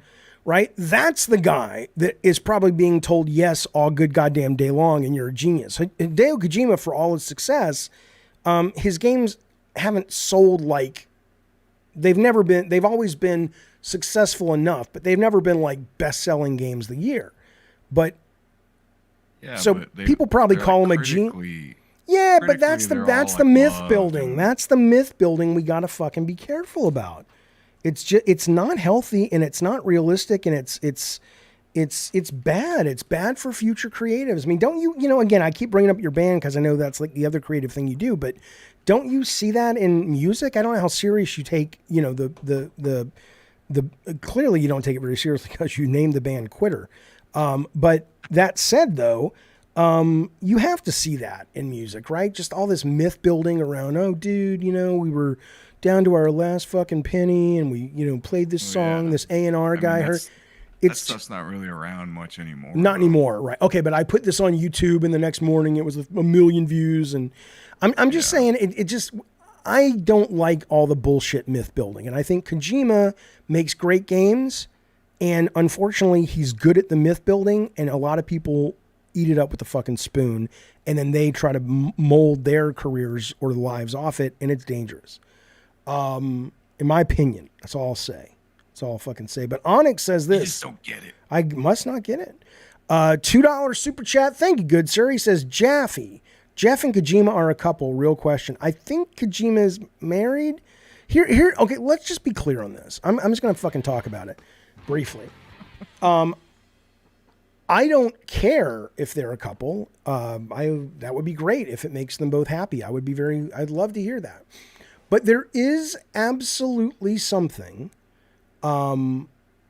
unusual that presents itself when we see them together. And a lot of people have gone to the assumption, and I think it's a realistic or it's a natural assumption to make for whatever reason, I don't know, that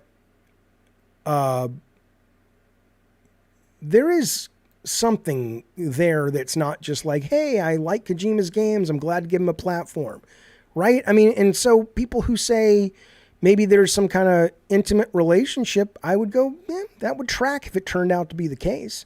I don't think it's a bromance, Mutant Mo. I mean, I don't think bromance is what I'm picking up on.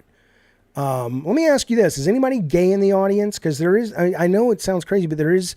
You know, my brother is gay, and his gaydar is really good. I know a couple of gay folks who I'm like, shit, you knew that guy was gay, and they're like, dude, it was so fucking obvious, right? So, does anybody in the audience have good gaydar? What do you think? I mean, it right, Bukaki, I don't know if you have good gaydar or not, but I mean, doesn't it seem there's some kind of intimacy thing going on there? Or at least a vibe? Or is that just me? I think Jeff is like a huge fanboy. I really think that's all it is. I don't feel like they're fucking up the butt or anything. Yeah. Okay. Stephen Hawkins, thank you so much. Fucking and sucking going on. Okay. Stephen Hawkins. Yeah, well, can you imagine Kojima's like sucking Keeley off, and then Keeley just makes some crazy noise, and Kojima's like, do you like it? I love that clip. Stephen Hawking, thank you for the super chat, buddy. He says, Mental Flaw says, yeah, because married men have never had an affair with another man. I'm not saying it's not possible. I'm just saying that, you know. Ravno says they are legit friends. Addie Pie says, what is this stupid conversation? It's the conversation that everybody has hinted at and talked about. And I'm sorry, but the idea that this is not something people have, fuck you. I'm tired of people acting like, what are you, that's not, fuck you, it is. You're curious about it, you know you're curious about it. Steffi says they're not gay. Jeff just exaggerates his facial expressions because of the language barrier. It's just that he cries when he's around him, and he gives these speeches that are almost like somebody in North Korea introducing the great leader. You know, there's something that seems off kilter about it. Okay. Did a fucking Kojima game announcement kick off Keeley's like career or something? Like, right. It could be, he must think he owes a lot to him or something, or he's just a really big fan. Fuck you. Look at this guy. He says, nowadays you hang with a friend. Are they together? No one is saying that. You just hang with a friend. He cries when he comes on stage. He announces him like Christ has come back and the Jews are going down to hell and everybody else is flying up into the clouds. That's what I'm talking about. They're not just hanging out at the goddamn Shake Shack. And he's like, dude, what do you think of your burger? Oh, it's pretty good. That's not what they're doing. That's not how he comes across, you fucking idiot. Stephen Hawkins, thank you for the other super chat, buddy. He says, let's celebrate their third super chat on a live stream. Sure, YouTube. What do you want to do? I'll take my pants off. Thank you, Stephen. Scotty Woodford, thank you for the super chat. He says, Keeley is Kojima's mark, in my opinion. I don't know what mark means. I know what it means in wrestling, but I don't know what it means. The camera got blurry. I don't know why. Hang on, let me fix that for you. There you go. Doesn't like the gay talk either. It's not, what did I kick that? We're going to move on, but what did I kick this conversation off with? Saying, I think it would be great if they're in a consensual relationship. I'm not mocking it. I think I've heard a number of people mention it, and I'm mentioning it again because it kind of came up in this conversation. I'm not saying it's a bad thing. It'd be great if Jeff wore a collar and a leash and that is him around their apartment in the middle of the night and made him bark and stuff. That would be wonderful. We're not saying that's what's happening. We don't know. Well, Ben Kenobi says, move along. Did my comment start this as Ravnos? I don't know, man. At this point, I don't know. All I know is I've seen some people drop off the watch amount. We've lost viewers, but we've gained like 6 subscribers. So I don't know what to tell you. Okay. So Jaffe gets gay relationships. Gotcha. Jaffe does what? Where did he go? Cathal, so Jaffe's against yeah. gay relationships. Absolutely, absolutely. Bad Robo says Jeff built a strong and hard bridge to Kojima. Well, it's a strand relationship, you see. That's how that works. Okay. Okay, let's move on now. Primo says, I'm sure he plugged it into the second controller port during. Come on. Oh, Lord have mercy. All right, let's move on. Let's talk about Naughty Dog. Let's talk about Naughty Dog. Hang on. Oh, my God. Hang on now. Let's talk about Last of Us. Yeah. So you saw that. One Winged Angel says he felt the rumble. Listen, you saw this. Update on The Last of Us Online. I'm not going to read you the whole goddamn thing. You're not a baby. You can read for yourself. But they wanted to explain it, and they explained that they were canceling factions. And they basically said, we iterated on it, and a lot of the team has come out and said it was the most fun multiplayer they've played. But they said in ramping up to full production, the massive scope of the ambition became clear. To release and support the game, we'd have to put all our resources behind supporting post-launch content for years to come, severely impacting development on the future single-player games. So we had two paths in front of us: become a solely live service game studio, or continue to focus on single-player narrative games that have defined Naughty Dog's heritage. I want to talk about this briefly. I want to tell you my... Bungie. Right. Well, somebody earlier was asking, do I think this was because Bungie came in and kind of, told them your idea for monetization is bad, right? And so I don't know, right? So no one except people involved, and maybe they'll share, maybe they won't. But there's so many scenarios you could paint with this. You could kind of go, the Bungie story is real, but this, now that the game is dead, this is the story to save face, that no, Bungie couldn't tell us what to do. It could have been that Jim Ryan was like, I don't really care about your single player games right now, or I do, but you can hire more people because we've got to do this game. We need a premier live service game. And then he left, got fired. That's what I think. And Naughty Dog is now pivoting back, and this is kind of a way of not saying, thank fucking God we didn't want to fucking go all in like Ryan wanted us to. Or it could be exactly what they're saying. But if it's exactly what they're saying, ask yourself, how does a studio like Naughty Dog, and maybe that's what Bungie told them, I don't know, but how does a studio like Naughty Dog, filled with some of the smartest people in the industry, not go, hey, we're making an online service game, and not be aware? Because this isn't like the beginning days of Zynga with Farmville. These kind of games are well known now in terms of the consistent output needed, or you're going to lose your base and you're going to have a failure. How do they put this even into, production or pre-production without going, once we get it shipped, how do we sustain it with like weekly drops? They just started figuring that out, and they said, I guess we should cancel it.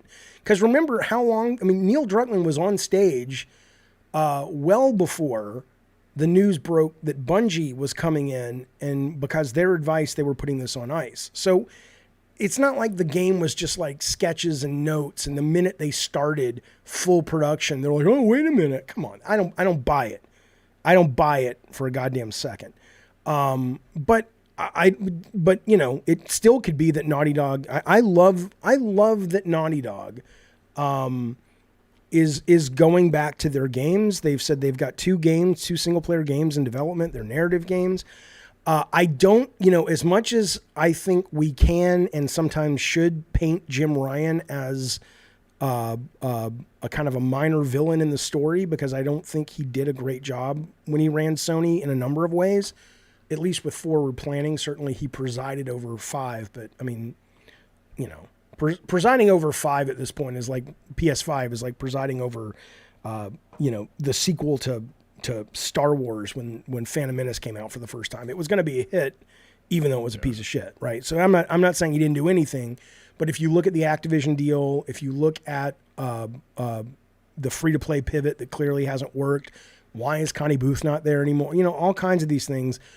But what I will say, though, is that ultimately, though, the reason that is reported that he put a lot of these games into production that were service games, the need for that, the need for a solution, and that was his solution, not the right one, at least for Naughty Dog, that hasn't changed.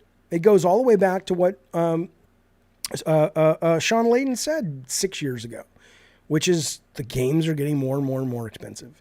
And Jim Ryan was like, okay, as much as we love that we can make a lot of fucking money off Spider-Man 2, or a lot of fucking money when one of these things hits, we're not making near as much money as the people making fucking the Fortnite or making, you know, some of these other service games that have hit. And our failure rate, our appetite for failure is so much lower because if one of these things goes tits up at 300 million, you know, we were counting on that to fund these and that and the other. I mean, it doesn't mean they can't have failures, but they still have that problem. And I don't know. I love the idea if they're saying, look, Naughty Dog is going to be the premier single player along with Santa Monica, and let's just say who are the Tsushima guys, the Sucker Punch guys. But we're still going to be making single player shit, and we're still going to be making service shit, but it's going to be AA at first. And if it merits going to AAA, then we'll do that. I hope they're doing something like that because they can't just pivot back to the old Sony. Because A, Layden's going, it's not sustainable, and B, it takes forever to make these fucking games. I think that's a real problem. Although I like the fact that Ragnarok Valhalla came out, what was it, like 2 years? Even though I know it's only 7 hours and it's a rogue, but, you know, it's nice to get a game out of Santa Monica more than once a generation. What if Lucasfilm decided to do a TV series instead of more Star Wars films? What would the legacy look like, says Brett Williams? It's impossible to say. I mean, I think that's more about it's more about the question of, you know, who's guiding the creative. If it was a TV show of the quality of the Star Wars Sopranos, it would be great. But if it was TV like Jim Belushi's According to Jim, not so much. Do you think that when they picked up Bungie and maybe they brought Bungie in and told them all the ideas they had, and Bungie was like, yeah, you can do that, but you're going to have to dedicate this much resources to that? I mean, I'm sure there was some of that, but they also go ahead. Maybe they had some knowledge that shit wasn't going so great at Bungie at the time, and maybe they saw that and were like, well, we don't want to take that risk and maybe have to lay off a bunch of people if this doesn't pan out, so let's just not even try it, since we've never done it before. Yeah, it could be. Layer Cake says 343 also knew about the need for constant stream of content and still failed, and they are a studio made just for Halo. So why would someone blame Naughty Dog? I'm not blaming Naughty Dog for anything other than if they're saying the reason they stopped the game is because once they got into full production, they realized to support it, they would have to do a lot more work or have a lot more resources behind it. That's what I would say you blame them for, is going, are you new? I know they're new to the genre, but they had hired the guy who did the business model creation of the battle pass for Fortnite. So, you know, part of having a lot of resources of a big company is it gives you a little bit of a leg up when it comes to doing things you haven't done, because you can hire people that have done it, and they can educate you on the fly. Okay. Let me get this super chat. This is Stephen Hawking again. Thank you, buddy. He says, who is Melanie Mack, who seems to be a very hateful Christian? She popped up because you follow her, calls people who are gay the other F word. I only know her because I was on a stream with her on some show called Side Scrollers, and you know, I mean, I think she's, I don't know, man. I mean, you know, she's probably a grifter, you know. She's like a hot version of the Quartering, basically. And in that, you know how it goes. Yeah, middling, attractive gamer e-girl, right? Kind of edgy. But I find that offensive that she would call gay folks that, and she might even want to hide behind her religion because she's a very religious person, or she says she is. but I'm pretty sure Jesus wouldn't be walking around calling gay folks the F word if he were real. I don't think that's kind of what he would do. Ravno says regarding Naughty Dog, seems like a waste of resources to just give up full stop when you could just easily abandon the live service crap by adding in free to play, make it a free PS Extra game. Yeah, I mean, maybe, but you don't know what else they're working on. But what I would say is, I mean, I've seen a lot of the concept art like you guys have. There's that one beautiful piece of concept art of like the cruise ship that's kind of docked, but it's been overrun by clickers and shit. Hopefully a lot of that stuff has been built, and hopefully we will see some standalone, whether it's like what they did with Valhalla or whether it's just like a short, hey, Ellie, we need you to go into the cruise ship and get some shit. Wasn't that a great story? Get some shit in the cruise ship. But they can, put out some single player games that are just kind of, PS Plus exclusives and stuff. I think they'll be able to reuse a lot of that stuff if they were as far along as they say they were. And at least Druckmann was saying he was pretty far along when he was on stage at the Game Awards last year. So, okay. Yeah, Ravno says the game was playable. Oh, I know. I mean, like I said, if you look at the Twitter, a bunch of the Naughty Dog guys are saying that it was one of the best games they've played, one of the best multiplayer games they've played. All the fans wanted was a sexual, not Naughty Dog, to chase live service. What? Porsche, what? All the fans wanted was a sexual, not Naughty Dog, to chase live service. Oh, he meant sequel. Oh. Did he? Did he? Oh. Anyway, I gotta go. Oh, you gotta. Oh, okay. He's a baby. All right, Bukaki. We'll talk to you soon, bud. Later. All right. There he goes into the night, fellas. Let's move on, shall we? Let's move on, shall we? What else we got lined up? I'm gonna save that. That's a good story. Okay. Sorry, fellas. 1 second. All right. I will save. I want to talk about porn in video games. Year in review, Pornhub came out. I love these little stories. The most searched for video games on Pornhub. Would you like to know what some of them are? The number one will not surprise you at all. The number one is Fortnite. Number two, surprisingly though, because it's just so old in terms of it's not very relevant as much as it used to be, is Overwatch, number two. Minecraft is 3. That's weird, man. Nothing, not kink shaming, but that's weird. Pokemon, I guess that makes sense if you're doing, what's that girl's name? Misty? I guess that makes sense. Number 5 is fucking weird. And I believe this is Russia bots. Atomic Heart, the game that people quit on, is it because they were masturbating and were finished? I don't understand. Atomic Heart is number 5? That fucking thing is the 5th most searched for porn game? Genshin Impact is after that. 7 is Resident Evil. 8's Valorant. League of Legends is 9. 10 is Mortal Kombat.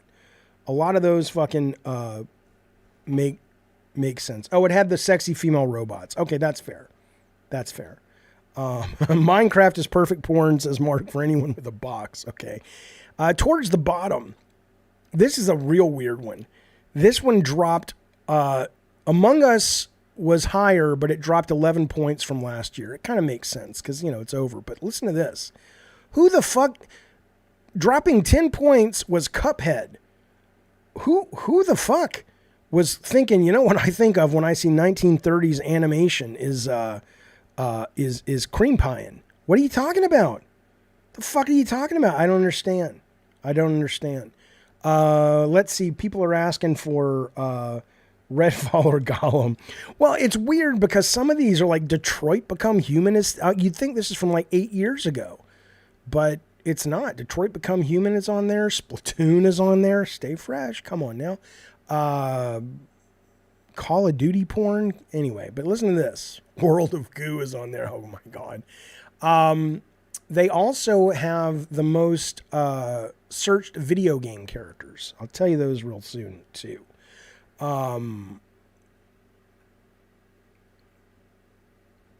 Jill Valentine, this is the bottom. This is not the bottom, it's like top 15. Jill Valentine from Resident Evil. Ashley, Resident Evil. Jinx, League of Legends. Mercy from Overwatch. Widowmaker from Overwatch.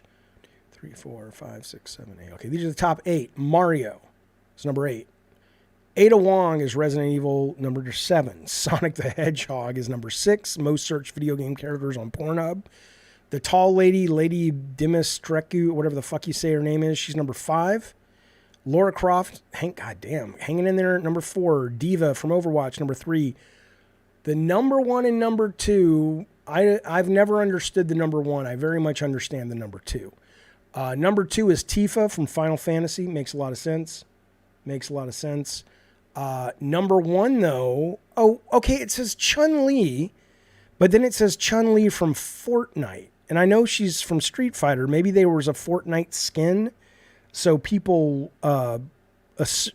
were searching for her because of Fortnite.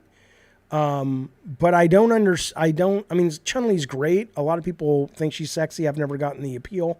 But, there you go. So, again, the top 3, Diva, Tifa, and Chun-Li, number 1. Cammy is not on there. Well, let me tell you, at the bottom, you've got Freya from God of War is the last one, but at least she ranked. You've got Katana. You've got May from Overwatch. Rebecca from Cyberpunk. Cammy is on there. She's like number 24 is where Cammy is. Cummy, right. Oh, fuck. Yeah, so you can see them all right here. And this is over on Pornhub, so tell them Jaffe sent you. Get me a discount on my membership. All right. Freya, isn't that her name from God of War? Yeah, right here. Freya. Am I saying it wrong? Luigi not being on there is disappointing. I need you to be kinder, right? There's Baldur's Gate 3. Where's Baldur's Gate 3 on there? Oh yeah, it's on there, but I'm not saying it's not. I'm saying it's not in the top 10. Yeah, Baldur's Gate is way towards the bottom. It's like between Call of Duty and Mass Effect, and it's only a few steps ahead of Detroit Become Human. So yeah, sure, it's on there, but okay. Let us move forward. The bear from Baldur's Gate, right? I do want, in a second, I want to share with you guys also what console people played and watched the most porn on. And I also want to show you some really weird shit. I have a show called I Love the Weird we do on here, but I don't do it as often as I'd like. And so we're going to marble some of it in. But before we do that, I do want to thank a couple of people that really do make the show go round. And I hope you'll hang with me for this. Just take a minute. But we don't have a show without these folks. Obviously, alixplox, the great alixplox, who is God of War member, who opens the show and closes it every time, or mostly every time, with his Twisted Metal 80s synth version. He's got great music. You can find his stuff over on the LinkedIn Linktree. Excellent dude. We have Rotten Tanuki, who you usually see flowing up there in the background. As the holidays are coming up, consider a Day One Patch Kids. It'll cure what ails you. It's video game characters meets the Garbage Pail Kids. T-shirts, stickers, buttons, shower curtains, whatever you need. It's good people. It's good people. It's really funny stuff. There's every character you can imagine, including some of the ones that I have worked on. Finally, I want to let you know, we have the Cult Calypso. It's a growing band of merry fucksticks, and they are very generous every month, and I want to say thanks to them. I might be saying some of these names wrong, and I apologize. CD, but it's spelled S-I-D. I'm going to call them CD. Luca, Sean Dunlap, Travis, KJ Wars, 85, Jezebelly, Connor J, Connor Steinbach, Film Gamer X, For the Love of Gaming, Goff Franchise, Melina Khan, Lutron, Brian Dooley, Rocker Matt, Darth Nugget, Master Luke, who does a lot of our great art, by the way, Bookster, of course, calls in all the time, good guy to talk to, Yorch, Muggin Dude, JW Conglomerate, come on now, Paria Fakihi, Joe Laskowitz, Brett Moore, Jarvie Rocks, who may still be in the chat, Cantankerous Gaming, Craig Hooligan, Hungry Adventures, and Master Dragon 2048. Thank you, fellas. I appreciate it very, very much. Now, Would you like to know the games or the consoles that have the most porn? First, I will tell you that Xbox has lost 35%. Maybe that's because Pornhub is now on Game Pass or something, and so they don't track it. I don't know, but they're down 34%, 5% from last year. PlayStation 4, understandably, is down 17%. That's because, not as many people use it. But here's what we've got. 3DS, PS Vita combined make up 1.6 of the hardware that people look at porn on, video game hardware. Coming in behind it, or ahead of it, or behind it, depends on what you're into, 16.7 is Xbox. I'm assuming they're saying it's Xbox One X, at One and X and S. PlayStation 4 is 41%, 41.6%. And then this is interesting because Question Mark Man says, oh, wait, I forgot. No browser for PS5. That may be the case, but it does beg the question. They get number one. They get number two. Sorry. They're 40%. 40.1 and PS4 is 41.6, but PS5 is 40.1. They're up 77%. So that's a great question.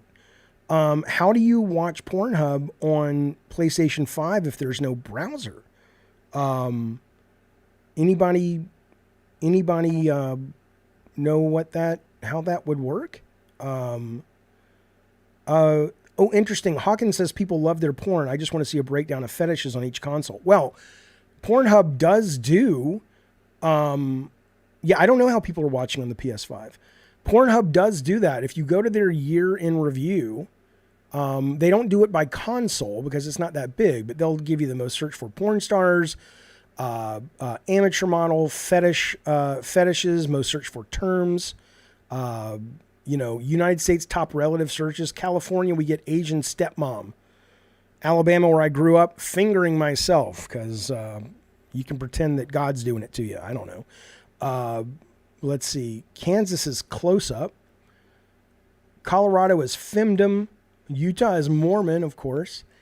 Look at these. I was going to say some of the ones that are smaller places would have the most out there fetishes. Goth in Wyoming. That's interesting. But I'm glad we live in a world now where none of this stuff is shamed for most people. It's just like, go get your freak flag on, baby. But sex dick, I don't know. All of them hicks want goth chicks, I assume. Look at Mississippi. That's where Rob's from. Furries are the big ones. The big ones down there are the furries. What's Washington, D.C.? What are those perverts thinking in Washington? Big ass cop is D.C. And let's see. What do we got? Ohio is small dick.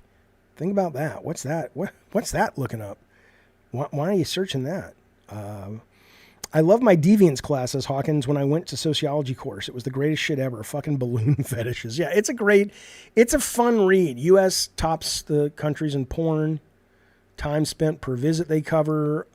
They cover the favorite times to watch porn is 11 p.m. on a, looks like it's every day, Tuesday through Saturday. That's lowest on Wednesday. Highest. Here we go. Yeah, highest is, it's Tuesday, Wednesday, Thursday, Friday. Most popular day is Monday to watch porn. The least popular day is Saturday. Most viewed categories, the world. America likes the black ebony sex. Anal sex, South America. Lesbians up in the Canada. Russian. Reality in... I don't know where that is. Is this, that's Europe over here, but is reality tied to Europe? I don't know. Arab folks and ebony folks in Africa and lesbians down south, down under, sorry. It's really fascinating. Categories viewed the shortest, the shortest amount of time. Fisting, fingering, muscular men, scissoring, solo male, and feet. I wonder what that means. I wonder if it means that these things, for those who have these fetishes, are such powerful fetishes that it doesn't take very long to get the work done. Whereas people who are into small tits, brunette, double penetration, hardcore, big ass, big dick, these are folks that, you know, it takes a while. I don't know. They got it broken up into the gay, most viewed gay categories. Most viewed, is this just men or, well, it's Pornhub gay. I guess women, I don't know if this fits for women or they have their own categories. Anyway, whatever. It's a fun list. You can go look it up. All right. Yeah, Jaffe with the news that matters. I just think it's fascinating. I love shit like this, man. Okay. Now we're going to get into some interesting weird stuff. We don't have a lot of video. I'm going to show you some weird shit. Okay. We've all seen Boston Dynamics, the robots and all this, but now they have put, ChatGPT with different personalities and voices on the dogs.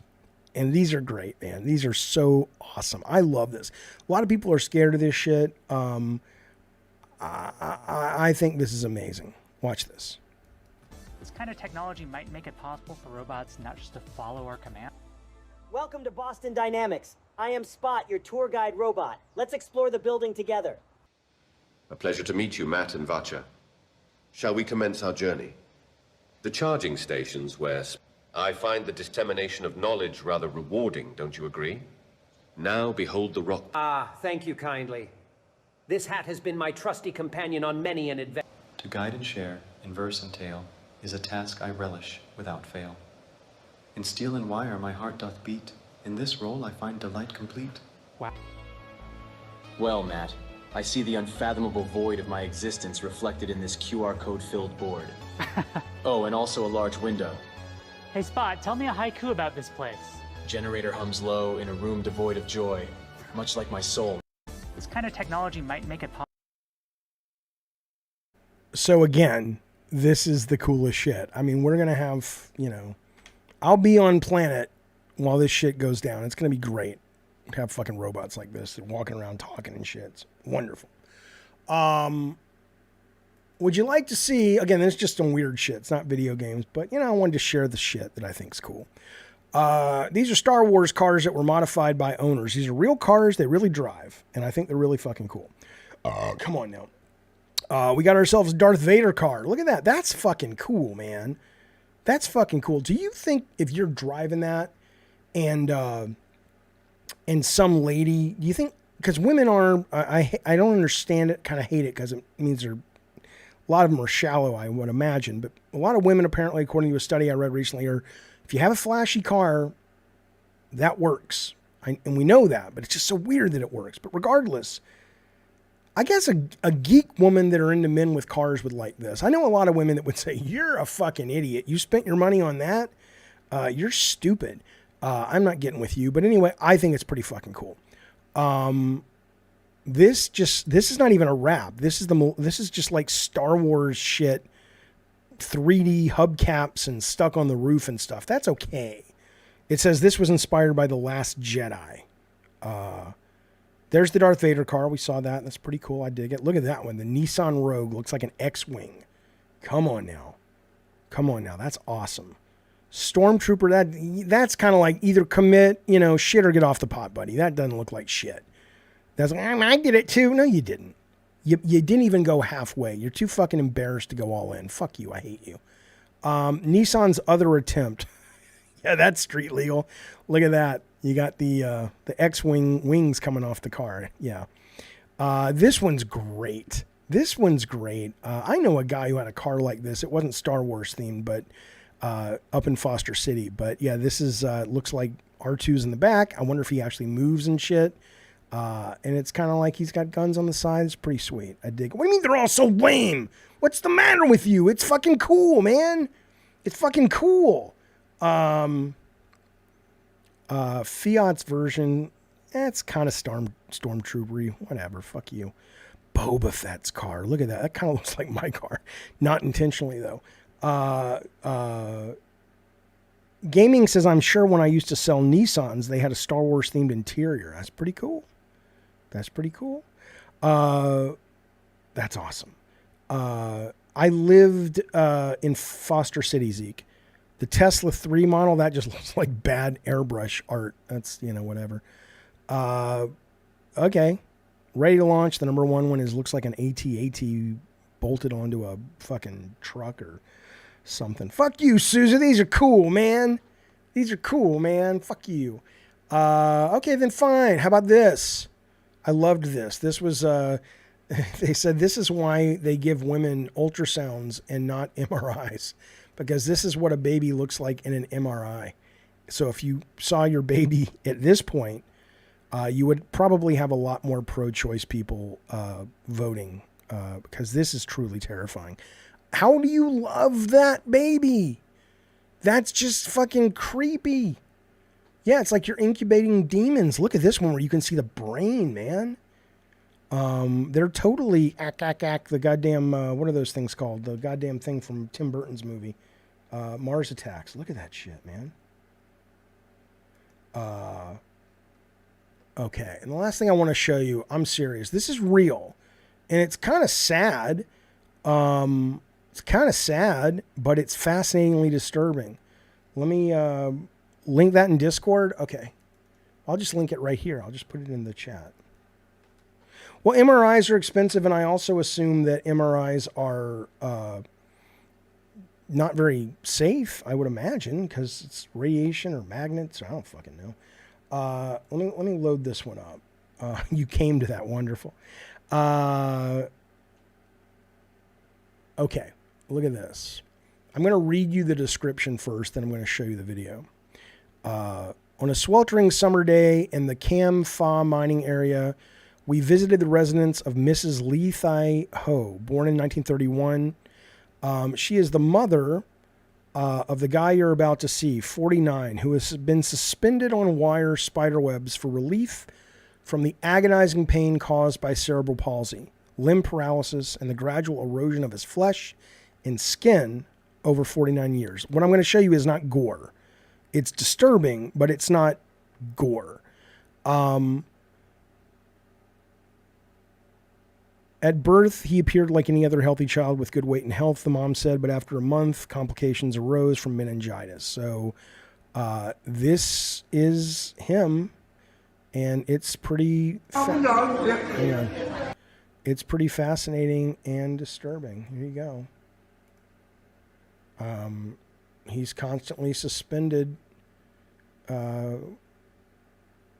to keep him alive, I assume. But isn't that, I mean, you feel, when you realize this isn't a clip from the movie Saw, and you go, oh, this is a real guy suffering, it's terrible. But I just thought this was the craziest fucking thing.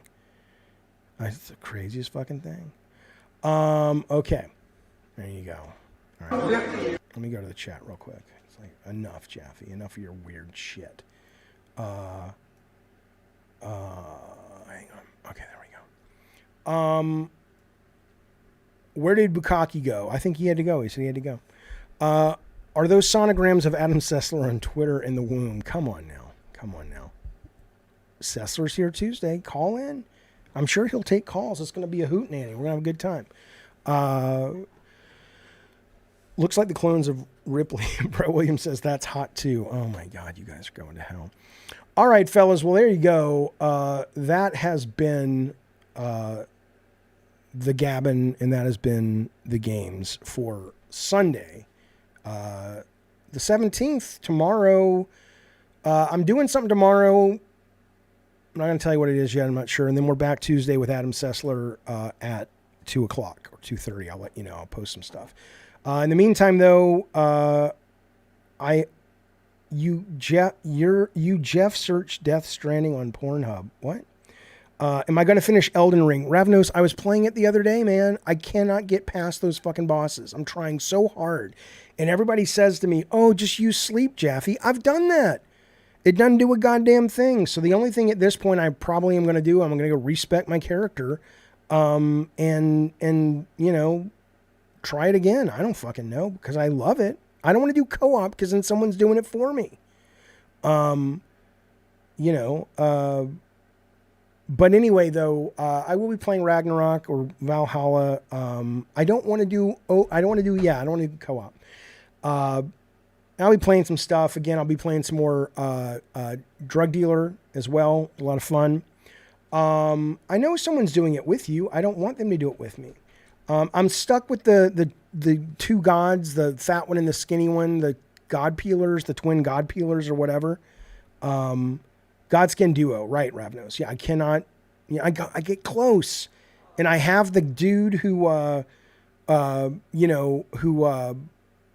what's it called? The Ashes or whatever, who forms a version of myself.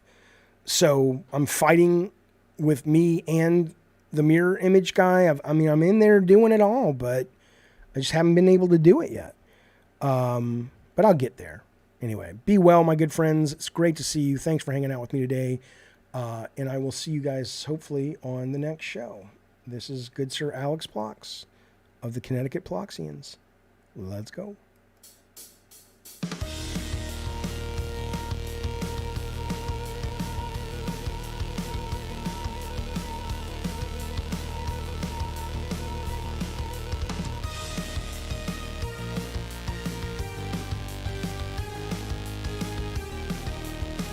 Go suck a big fucking dick.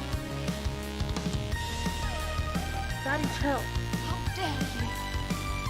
I can't help but be racist. It's true.